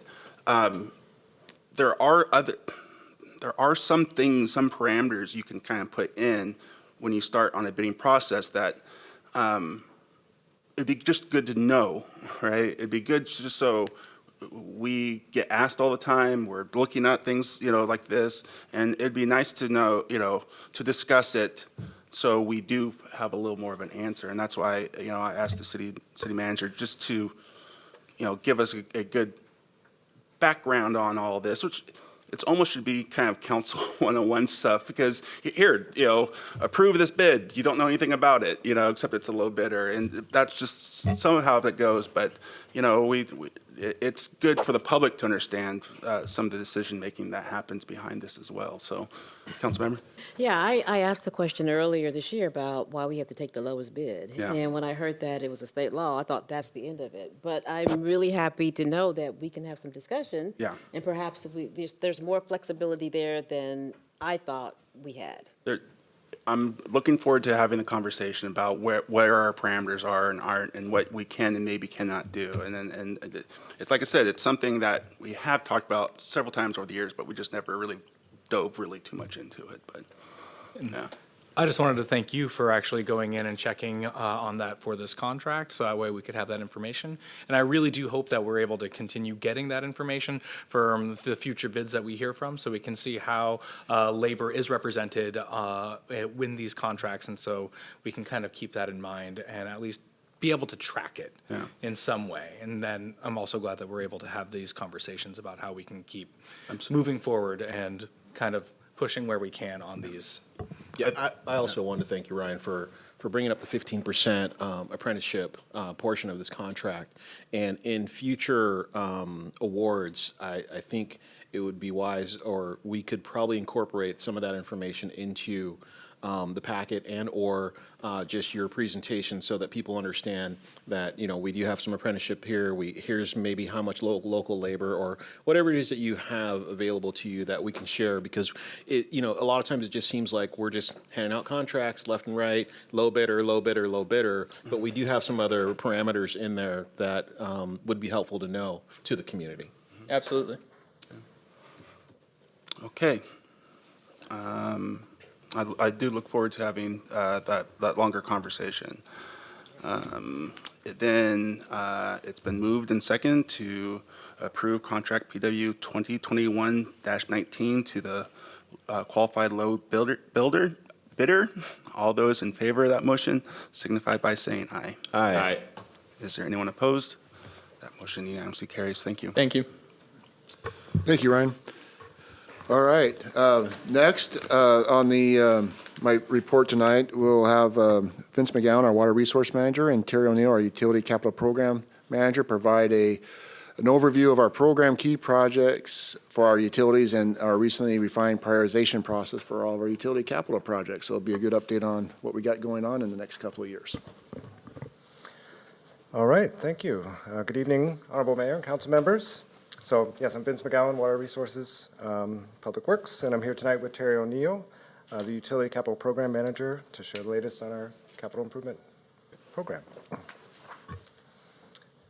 right. Center one. There we go. Okay, so these are just guiding principles for us in water resources. These are on our website, and these are things that inform our work day to day. So I'm just going to jump right in with some highlights of our capital improvement program. Oh, I guess I could go back briefly. That's the top of the reservoir we just talked about, just by coincidence. All right, starting with wastewater. So I'm going to go through each utility, and then we'll talk a little bit about finances, and then we'll talk about the improved prioritization process that we have come up with in the last year. So one thing to highlight here on the wastewater slide, you'll see our service area map there. So certainly there are a number of homes on septic, but we are the service provider for the whole area, including city and the UGA. And lift station. That's primarily what we work on. You'll see a number of them here. What is a lift station? We want to use gravity wherever we can. This is just gravity to where we can't do that anymore, then we lift it up, let it gravity again. Just wanted to explain that. I'm kind of in the name. So lift stations 4, 5, and 6 are some of our oldest wastewater infrastructure in our inventory. They were constructed in the early 70s, and they're just at the end of their useful design life. They're still functional. They're just getting to that point where we need to replace them. Lift stations 4 and 5 were built in the right-of-way. And so those two, we don't have space for our operations crews to safely work in the right-of-way. We have to do things like close the sidewalk, which can put pedestrians at risk. So we're looking to move those out of the right-of-way on those two. And the new lift stations will also, we'll upgrade the efficiency of the equipment and everything that goes along with that. And then lift station 49 is the other one I want to talk about. That was built in 2009 to accommodate the sewer flows anticipated from the developments in the Britton Parkway and the Gateway development areas. So with significant growth projected in the area, it's time for us to get started on necessary expansions to that lift station. It was designed to expand, but what we'll be looking at there are acquiring some additional easements for a new storage building, installing new pumps, a generator, new odor control technology, a bar screen, and other miscellaneous retrofits. Moving on to drinking water. So again, starting with the service area, this one looks a little bit different. You'll see kind of the little cutouts there. That's where there are other water service providers, like Thurston Public Utility District is a primary provider that's kind of mixed in with our service area. And just wanted to add here, these are our wellhead protection areas. So each one of the circles represents either one well or a well field where we're drawing water from, and then of course the shaded areas, the colored areas there are, those are different times of travel to that well underground. And you can see that it covers quite a bit of our city, both within city limits and within the UGA. The Hawkesbury Reservoir, one thing I wanted to mention on that project, just to give a shout out to Ryan as well for his work on securing a FEMA grant for that project. I think it was $3.5 million. Is that right? $4 million. Just short of $4 million. It was not a guarantee for a while. We had a lot of back and forth, and Ryan did a lot of work with FEMA to keep that contact going. And then only recently we received that award. So great work there to bring some federal dollars. That's a grant into that project. Source 6. So this Source 6 is near Judd Hill. And this is where we are still looking to perfect our water right. Perfect the water right means that we demonstrate by actually pulling the water out of the ground that we have the right to use. That's how you perfect it. Once you do that, then you have it secured, in perpetuity. So the city was able to find the LH Gray parcel. That project includes design, construction of a production well on the site. So that well was drilled recently. It is 2 depths. We have the screen in, and we're currently pumping that well, doing a pump testing to develop the well and get all the fines out of it. And then we'll move on to the next phases to get it operational. The Marvin and Meridian campus wells.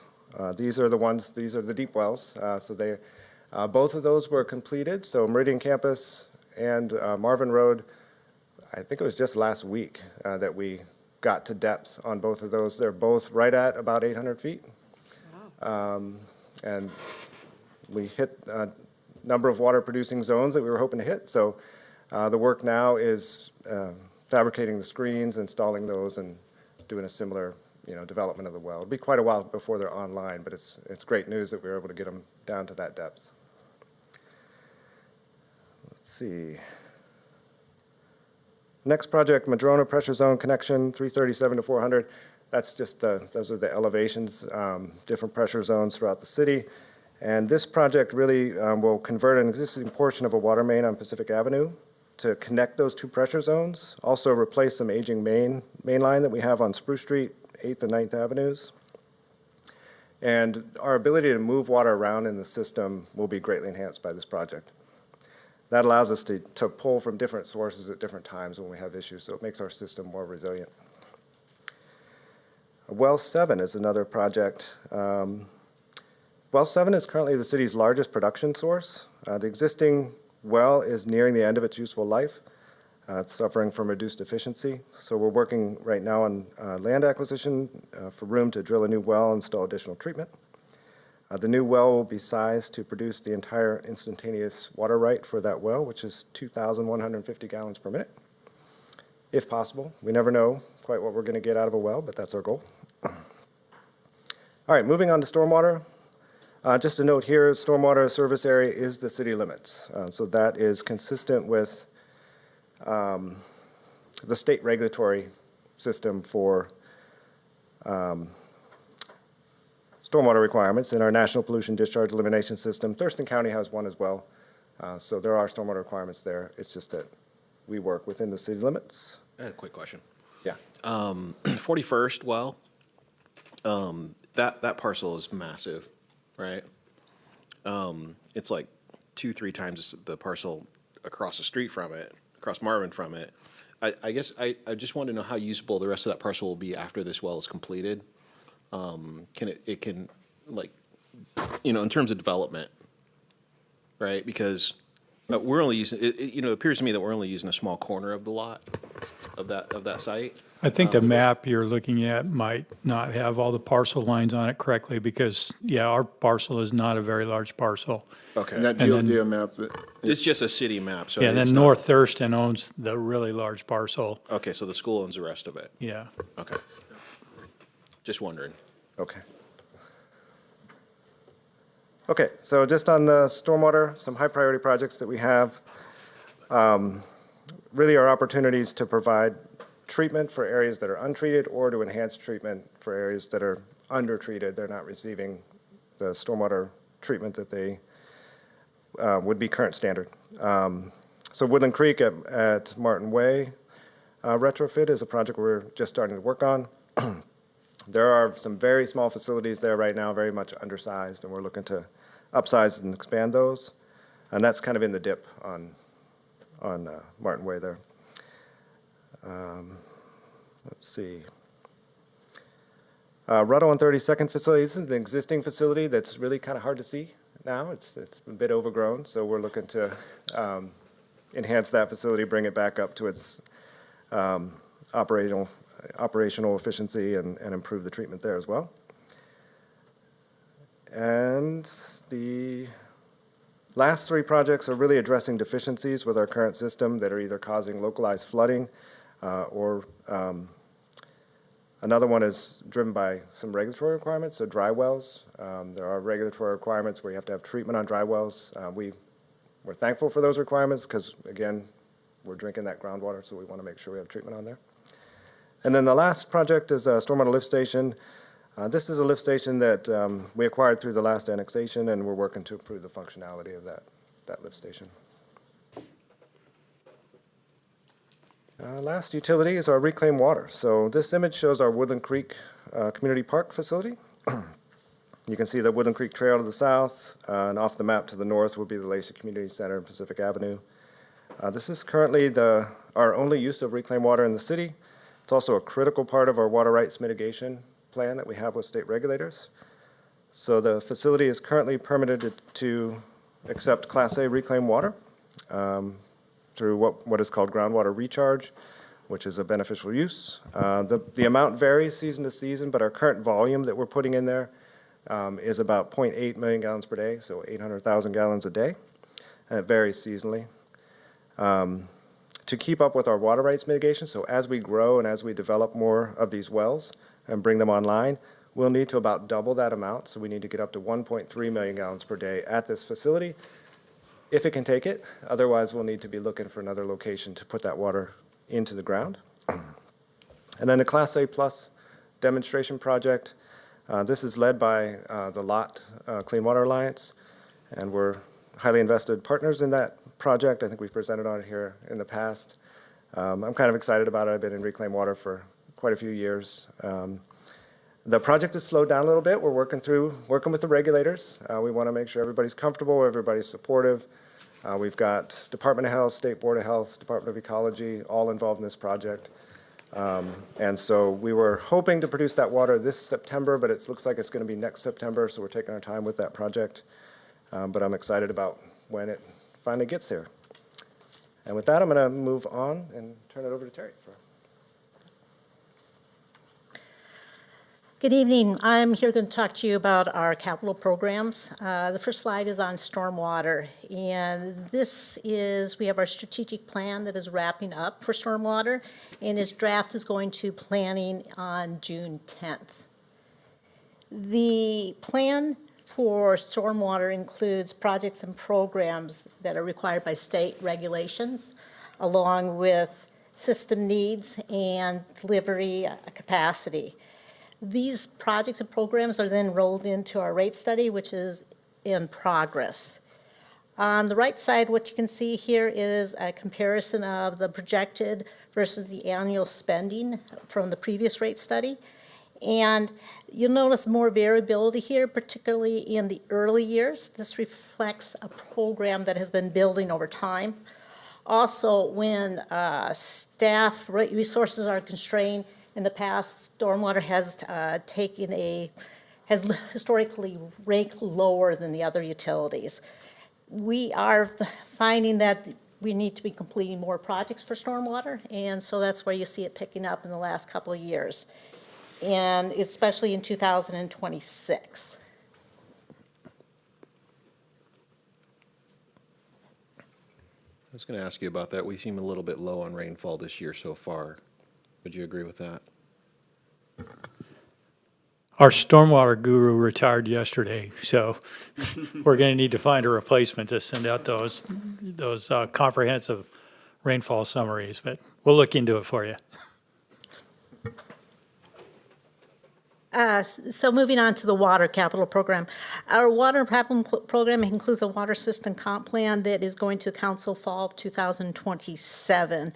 And we are right now working on rates for 2000 that will go to council in fall 2027 for requests for 2028. On the right, again, there's a comparison of our annual spending, what was projected in the rate study from 2020 until now, and what we actually spent. And generally, we are keeping pace with the projects anticipated in the rate study. At most capital programs, we'll see variable year to year between projections and actual spending. This reflects normal project shifting. And for 2026, what you'll see is a higher amount that we request, and it's higher to ensure that we have sufficient budget to keep projects moving. Then lastly, I'll talk about our wastewater capital program. Our master program is currently underway and will go to council in 2027 also. And the rate study for wastewater will all be submitted at the same time. We're currently working on that also. The reclaimed water plan is part of the wastewater comp plan, and that was completed, and will be as an appendix to the wastewater comp plan. So on the right, again, what you'll see is a comparison of our annual spending versus the previous rate study. In wastewater, we've had higher expenditures than our rate study, which reflects the inflation that we experienced. We've been staying on task with the wastewater program, and so with that higher inflation, what you'll see is those higher costs reflected, along with, as we get further into looking at a type of project, we sometimes find that there needs to be additional expansion, and so that's what occurred with some of those. And so for 2026, same kind of thing. We have an amount that is intentionally higher to ensure projects are completed and continue to move forward.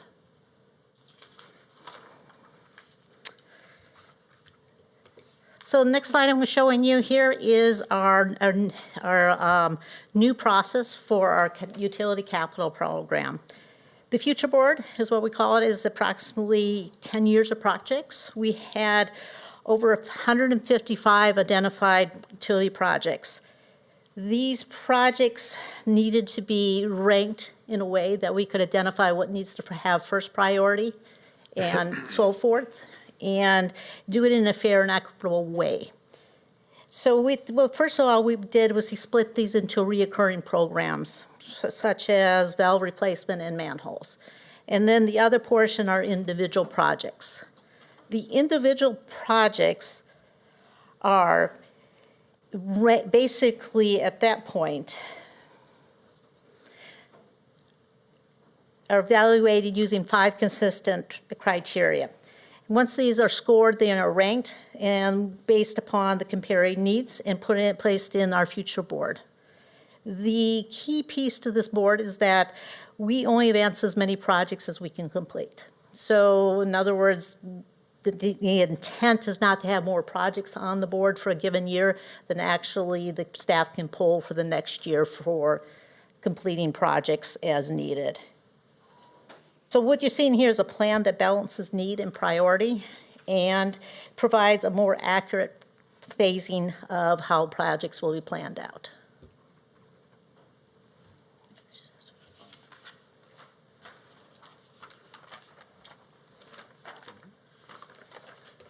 All right, thank you, Terry. And the last thing I wanted to show was just, there's a little bit more detail on this in the staff report, but I thought it might be interesting to see how do you prioritize across 150 projects, 4 different utilities? These are the main things that we look at. Thank you. So we weight these. There are other things that happen, but this is our first cut prioritization. So we look at capacity, making sure that we have sufficient capacity for existing and for growth. And you can see the weighting there, 20% or 20 points. Then we look at functional and reliable infrastructure. We want to make sure that we're not having to do excessive maintenance. So once we start to have to be out there and we're spending more money on maintenance, we want to get that replaced, reduce that cost. Public health safety, regulatory requirements, you'll see 30 points for that. Probably self-explanatory why. Operations and maintenance and financial. So this is where we're looking at kind of that value engineering side. You know, where are we getting to a point where it's time to replace the infrastructure versus we're spending too much on operations and maintenance, just to be fiscally prudent with our funds. And then scheduling. There are often opportunities where we can, you know, if we're tearing up the road, we obviously want to be doing all of the utility work in that road. That's kind of the easiest example to get your head around. But it's really, if we're working in an area, we want to make sure that we can line up those schedules. So pretty straightforward. It sounds really simple. We put a lot of thought into this. We did a lot of research looking at what others do and how you can prioritize, and this is what we came up with. And it really is kind of working pretty well. One of the things that Terry noted earlier was, you know, stormwater projects started to come up a little higher on that first cut list because there are a lot of regulatory requirements on the stormwater side. And with that, any questions? Any questions? Do you have to take into account lead time for environmental and different things like that when you're considering like what to put first? Yes, definitely. You know, I mentioned that lift station 49, for example, and the significant growth. So, you know, that growth is probably a few years out or several years out. But if we don't start planning now, these projects take, you know, probably our quickest projects take about 2 years. So, you know, 2 to 6 years is not uncommon. So definitely we're looking at when do we need to finish, and then we work back from there. Yes. I had a question about the wellhead protection areas that you were showing. Yeah. Some of those go outside of the UGA or the or city limits of Lacey. Do you have any agreements with like the neighboring jurisdictions on making sure that those areas are protected, or is that just kind of a cross our fingers and hope? Oh, no, yeah, we definitely coordinate with Thurston County, Thurston Regional Local Health Authority. You know, if we do surveys, so it's part of our source water protection program, so we notify certain business categories. We work with Department of Health to identify potential higher risk properties. Yeah, we're working very closely with the county and even other cities where we have some overlap. There's a lot of coordination. And that's really what that program is. Source water protection is identifying higher risk activities and then reaching out to those folks to give them some best practices to kind of reduce the risk of, you know, things like spills that can, you know, get into our water system. Perfect, thank you. Any other questions? Good job, thank you. All right, thank you. If I could just answer a couple of the deputy mayor's questions. Number one, the parcel you asked about is about 3 acres. The adjacent North Thurston is 70 acres. 3 acres might seem a little bit large for a well, but we want to leave ourselves room because, as we know, like with Source 7, Source 6, and others, wells don't last forever. So we want to have that space to be able to drill another well, you know, hopefully decades and decades in the future, but that's the need for 3 acres. And then the question about rainfall, we're about 10% below average year to date. Typically, there's around a little over 23 inches year to date, and so far this year, there's been about 21, so about 2 inches less. Okay, we did seem a little light. Have we ever looked into capturing any of that for our water mitigation? Right, I mean, we have to, obviously, right now, we're getting all of our ground recharge through our wastewater production. Is there other sources that, can you use other sources, or does it have to just come from wastewater? In terms of rainwater, and there are some state restrictions that Vince would be better informed on to respond, but, you know, if you think about, like, just on a smaller scale, like a home, you know, you could put out several rain barrels and collect, you know, water, but typically we don't get a lot of rain, you know, from May until about October. So that usage would be exhausted fairly fast. Sure. But One of the things there's a 5,000 gallon limit on what an individual resident can capture under state law. But if you think about it, our stormwater requirements, our goal is maximum infiltration. So we get treatment first, and then we're infiltrating. So we are, in a sense, capturing it and putting it in the ground after we clean it. Yeah, but do we get any credit for that against? We don't get any credit for that in water rights mitigation, no. Right. Yeah.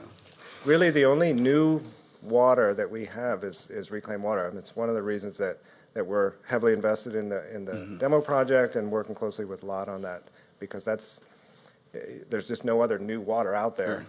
Well, and it's interesting because we need the growth to happen so we can create reclaimed water, but we need to reclaim it for the growth. So it's kind of a interesting. Yeah, so growth and connections. Can we put a desalinator at the bottom of the hill and pump it out?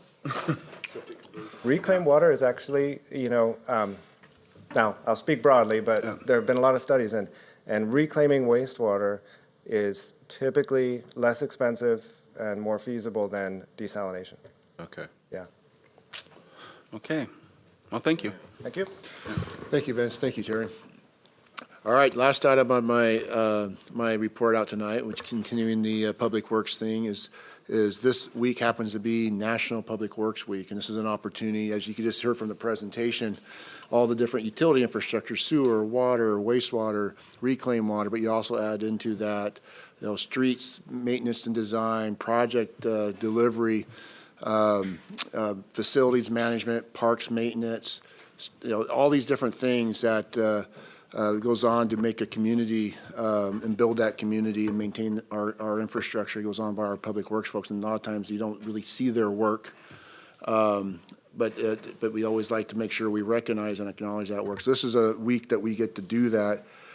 And so we created a little bit of a video to be able to share.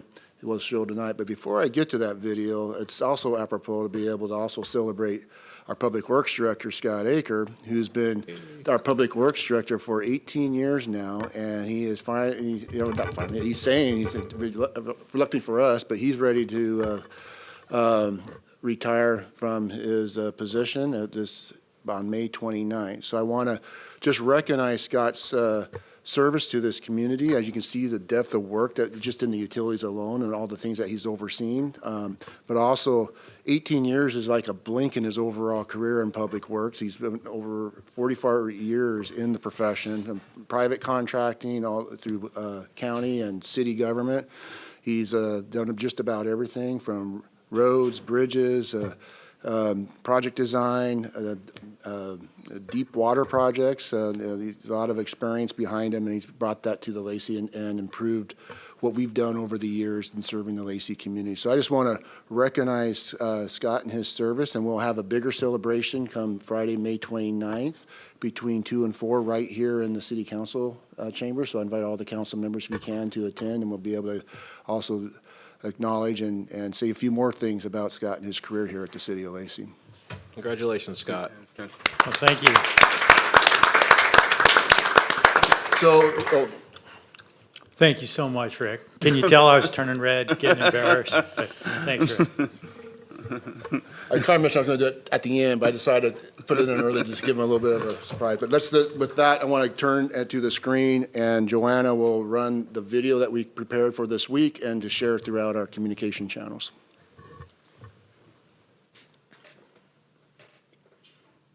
Public Works Week is the perfect opportunity to recognize and thank the dedicated professionals who keep our community running every day. From making sure our drinking water is safe and repairing streets, to managing stormwater systems, maintaining parks and public facilities, responding during emergencies, and so much more. Public Works employees provide essential services that most of us rely on without even thinking about it. Their work often happens behind the scenes, early in the morning, late at night, and in all kinds of weather, but its impact can be seen throughout our community every single day. The most rewarding parts of my job is seeing community members using the space that I worked really hard on or my team has worked really hard on. Is the people, both my coworkers and the residents that we serve. Most people who work for a city do so because they want to serve their immediate community. So getting to come to work with like-minded people is immensely rewarding. I'm really lucky to work with a bunch of good people. We have a lot of fun. We're very serious about our job, and we do a good job of what we do. Some of the most rewarding things about my job is that, we build roads. So for example, the College Extension Road, you can go out there and you can drive it and you see finished projects. Seeing it from start to end is something that not a lot of people get to do with their jobs. A lot of times you're walking down the street or through the park and you don't realize how much work gets put into it. And it makes me happy that I can create a space for anyone to be. We're kind of also like a family, like a team. We all support each other. Honestly, that's just how you complete projects. You have the teamwork, you have the relationships, and at the end of the day, we're all just making the city better. I can genuinely say I'm excited every morning when I wake up to have the opportunity to serve. Lacey's been good to me. I've been here 20 years, and it's given me an opportunity to grow, and I've seen a lot of changes. I know there's going to be a lot of changes after I'm gone. On behalf of the City of Lacey, thank you to our Public Works team for your hard work, professionalism, and dedication to our community. Rain or shine, day or night, infrastructure and equipment are important. But as I like to say, it's the people who truly keep our community running. We appreciate everything you do. Thank you. So with that, again, I want to thank and highlight our dedicated Public Works staff. As you can see from how they view their work, their commitment to the community, and also, I know wants to say a few words as well.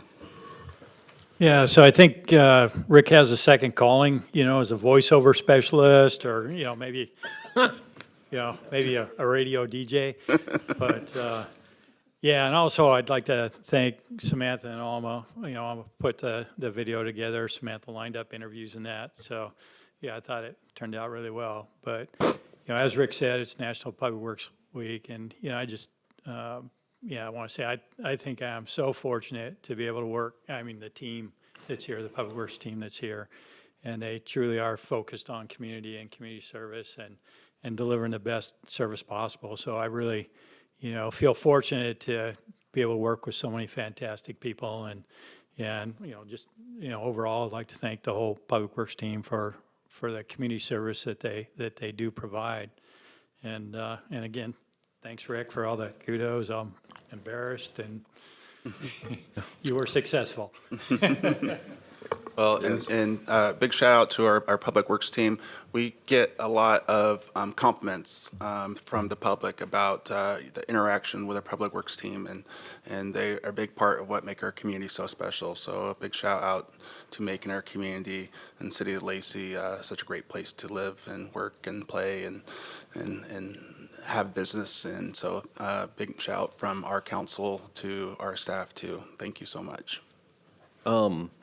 So Public Works and maintenance and these type of operational pieces are they're working really well when they're really invisible, right? When you don't get complaints about potholes or all the different functions and pieces because they work so well, there's not as much complaining about it, and that's how they are working well. And I'm saying this as a former maintenance technician, right? And so when you're a maintenance tech and you're doing your job really well, and people don't have anything to complain about, that's how you're doing well, right? In addition to the fact that, I do get compliments about your department, Scott Devlin's people, and it's interesting because I see them almost every day. I see the white Lacey truck with the blue stripe, right? I'm heading to work. There they are. I'm coming home. They're not there. But a lot of times during the daytime, I do see them, and then I realize, the amount of work orders that they probably complete is phenomenal because having done the job, I get it. Right, and I totally understand. Like, you know, you go from one worker to another. You start out with the water and the life, health, safety stuff, and then you move on to, you know, the other pieces, maybe a piece of roofing or siding panel or something along those lines. But the more invisible it is, the more you know that it's working really great. And so I think you guys do a fantastic job. Okay. Yes, and just to wrap up, I also want to thank our communications teams for taking on these new roles, and Alma Perez put this video together, of course, and Donna also involved as well. So I thought it's a great video, and there's going to be more to come, so. Okay, then I'll go on to council reports. I'm up first, but I do not have a report. Deputy Mayor? One quick report. I did go to the Transportation Policy Board meeting on May 13th. A couple items on that agenda included the recruitment of the TPB board had a subcommittee put together to recommend amending the bylaws to increase the number of community reps from 2 to 3. And what this achieved was polarity with the business representation on the board. There were 15 applicants, and the subcommittee recommended Vonnie Turner of Tumwater and Audrey Perry of Olympia. So those two were nominated to the board before the end of that meeting. A couple other items were the College Street corridor presentation that we had, the construction from Lacey Boulevard to 18th to include a roundabout at 16th. The preliminary engineering on that one is at 90%, and the right-of-way acquisition is at 40%. We looked at the College Street Phase 4, which goes from 24th to 37th, with a roundabout at 29th. This is kind of like a widening with sidewalks, pedestrian buffers, accessible curb ramps, lighting, and landscape medians. Engineering on that project is at 30% design.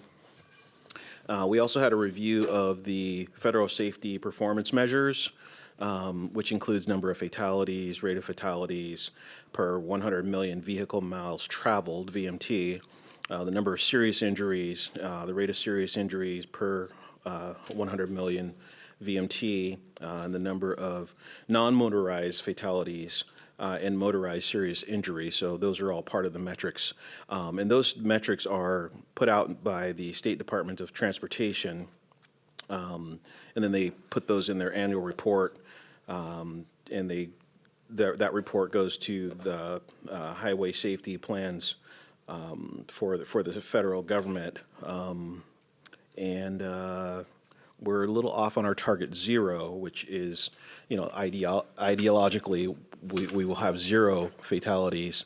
And my question during that time does that take into account the increase in population? And it really doesn't. It really is just strictly on the 100 million vehicle miles traveled.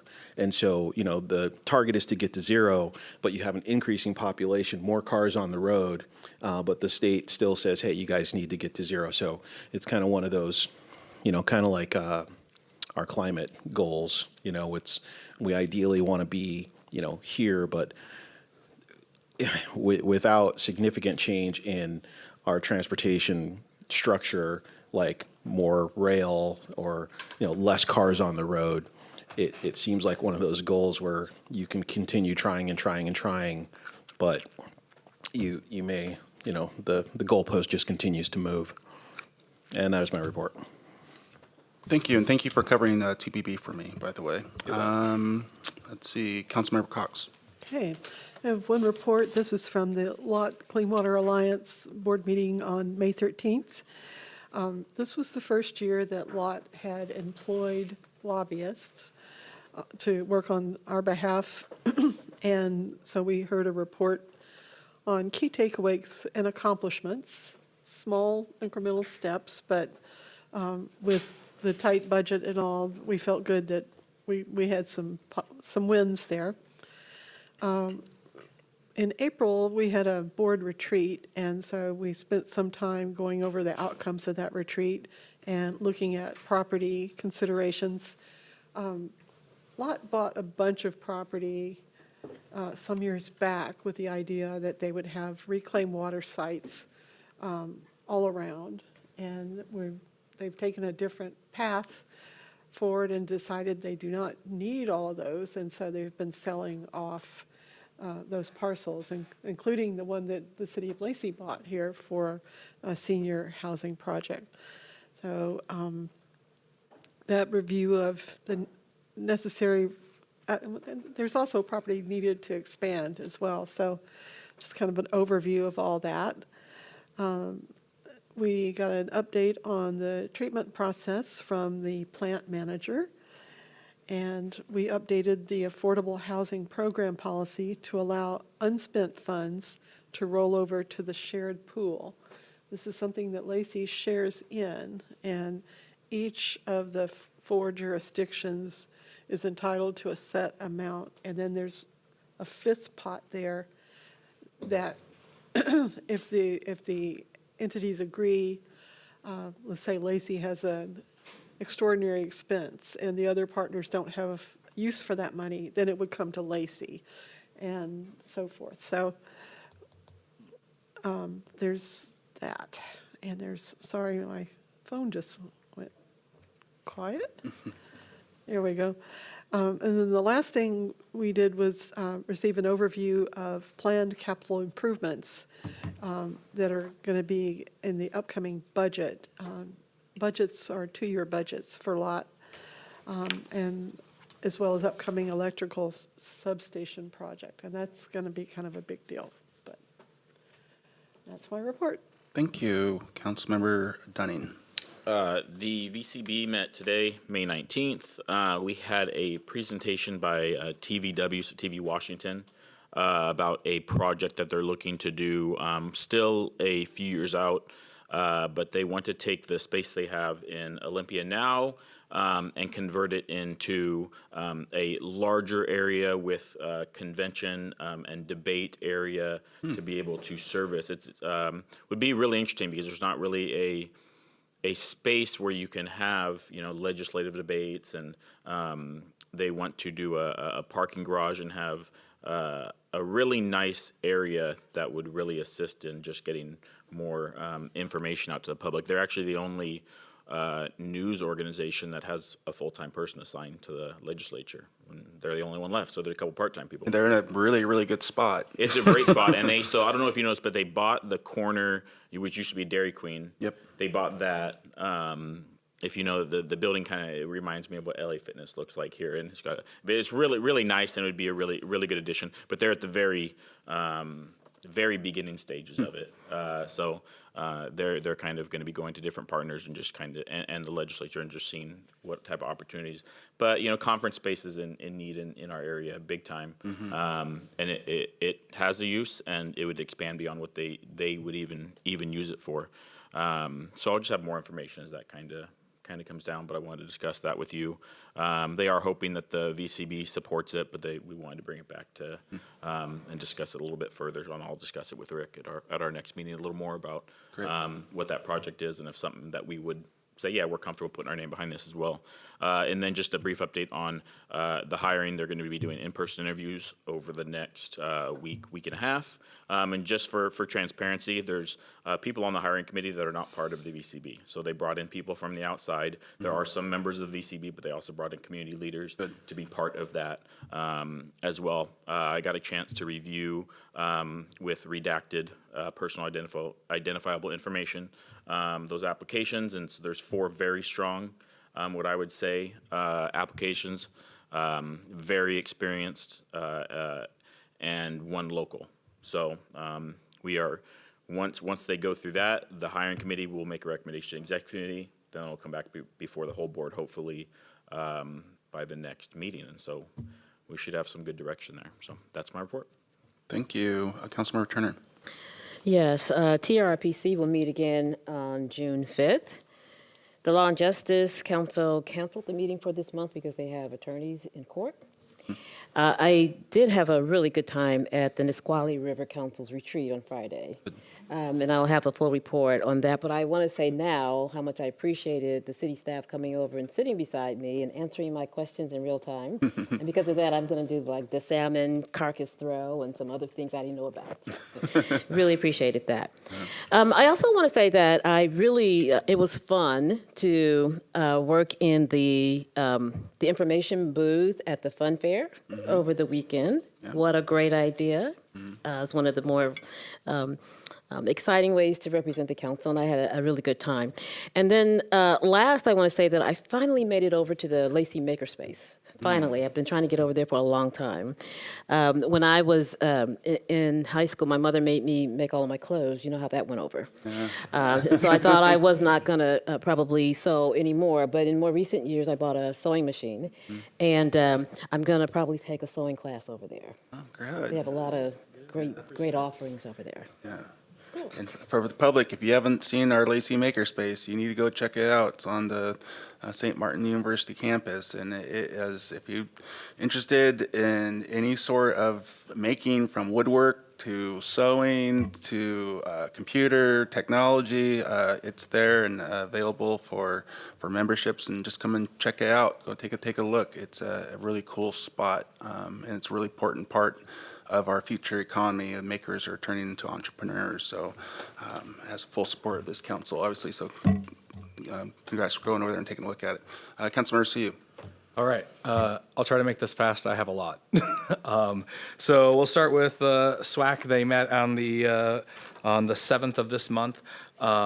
They started off with not having quorum, and so we didn't have any action items. And then eventually, by the end of the meeting, we did have quorum, where we had the one action item, which was that we are going to be canceling the July meeting because that's going to fall, I think, on July 3rd, and people are not going to be in town.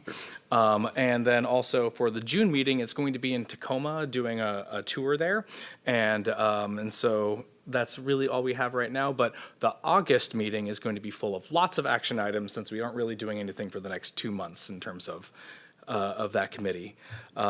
Next, we had the Orca, which was like last Wednesday, and they finally published their budget proposal. There is going to be a bit of a shortfall there, but they're trying to, part of that is because of core grant funding being removed at the state and the federal level. And so there's just a bit of a shortfall in that regard. And so in order to kind of combat that, they have been slowly working on passing and doing some fee increases on the different services they provide. They're also trying to cut back on some of the empty staff members that they have, so that way they're not being accounted for in the budget. And then they're also working on moving things online to make it a little bit easier for the wood fire and smoke reporting throughout the whole region. And then also doing more like how-tos online and YouTube videos and things in that regard. So that way it's easier for you to follow the instructions, and it requires less input from them so they can be more efficient with their time, with their staff time there. And then also today, I went with Orca on inspection of the lot plant, and that was a lot of fun to see how both of those utilities really interact with each other, and particularly looking at how lot is able to capture a lot of their methane to power, to run their generators and their boilers and their heaters, as they are going through that process. And so learning about also how Orca is monitoring the emissions that they're going through there. And so that was really interesting. And so, all right, that takes us through Orca. And then the last one is the Thirst and Climate Mitigation Collaborative met yesterday. Yeah, yesterday. And I'm going to try to not steal too much information from this one because we will have a presentation by Lindsay next week. And so if you want to hear the full details with all the numbers and fun, tune in next time. But some of the things that I thought were some of the more interesting aspects from it that were not from the city of Lacey, because I'm going to leave that for Lindsay for next week, is that The home energy score project is moving forward because Thurston County and the city of Olympia have passed that. And so you're starting to see the build out of the plan on how to implement, enforce, and do those things and see those separations. And so I'm interested to see how those plans move forward because I know that's on our work plan for 2027. And then I think, oh yes, I forgot to mention, we had finally had chair and vice chair elections yesterday, and Commissioner Emily Klaus is the chair of the TCMC, and I ended up as the vice chair for the TCMC. And so that was... Congratulations. Thank you. Surprising. And then I think the last one from the TCMC was the Energize Thurston plan that they're working on. Is they're working on getting ready to open up requests to get to help people replace their heat pumps and their water heaters with heat pump water heaters, so that way they can be more energy efficient. And so I think they've secured about 1.1 million in grant funding for that project. And so you should be able to check that out. And at this time, I think that is all I have. Okay, well, thank you. Yes. A lot of good information there, and congratulations on being vice chair. With that, we have reached the end of our agenda, and so if there's no objection, I'll call this meeting adjourned. And as always, Lacey, you keep it classy.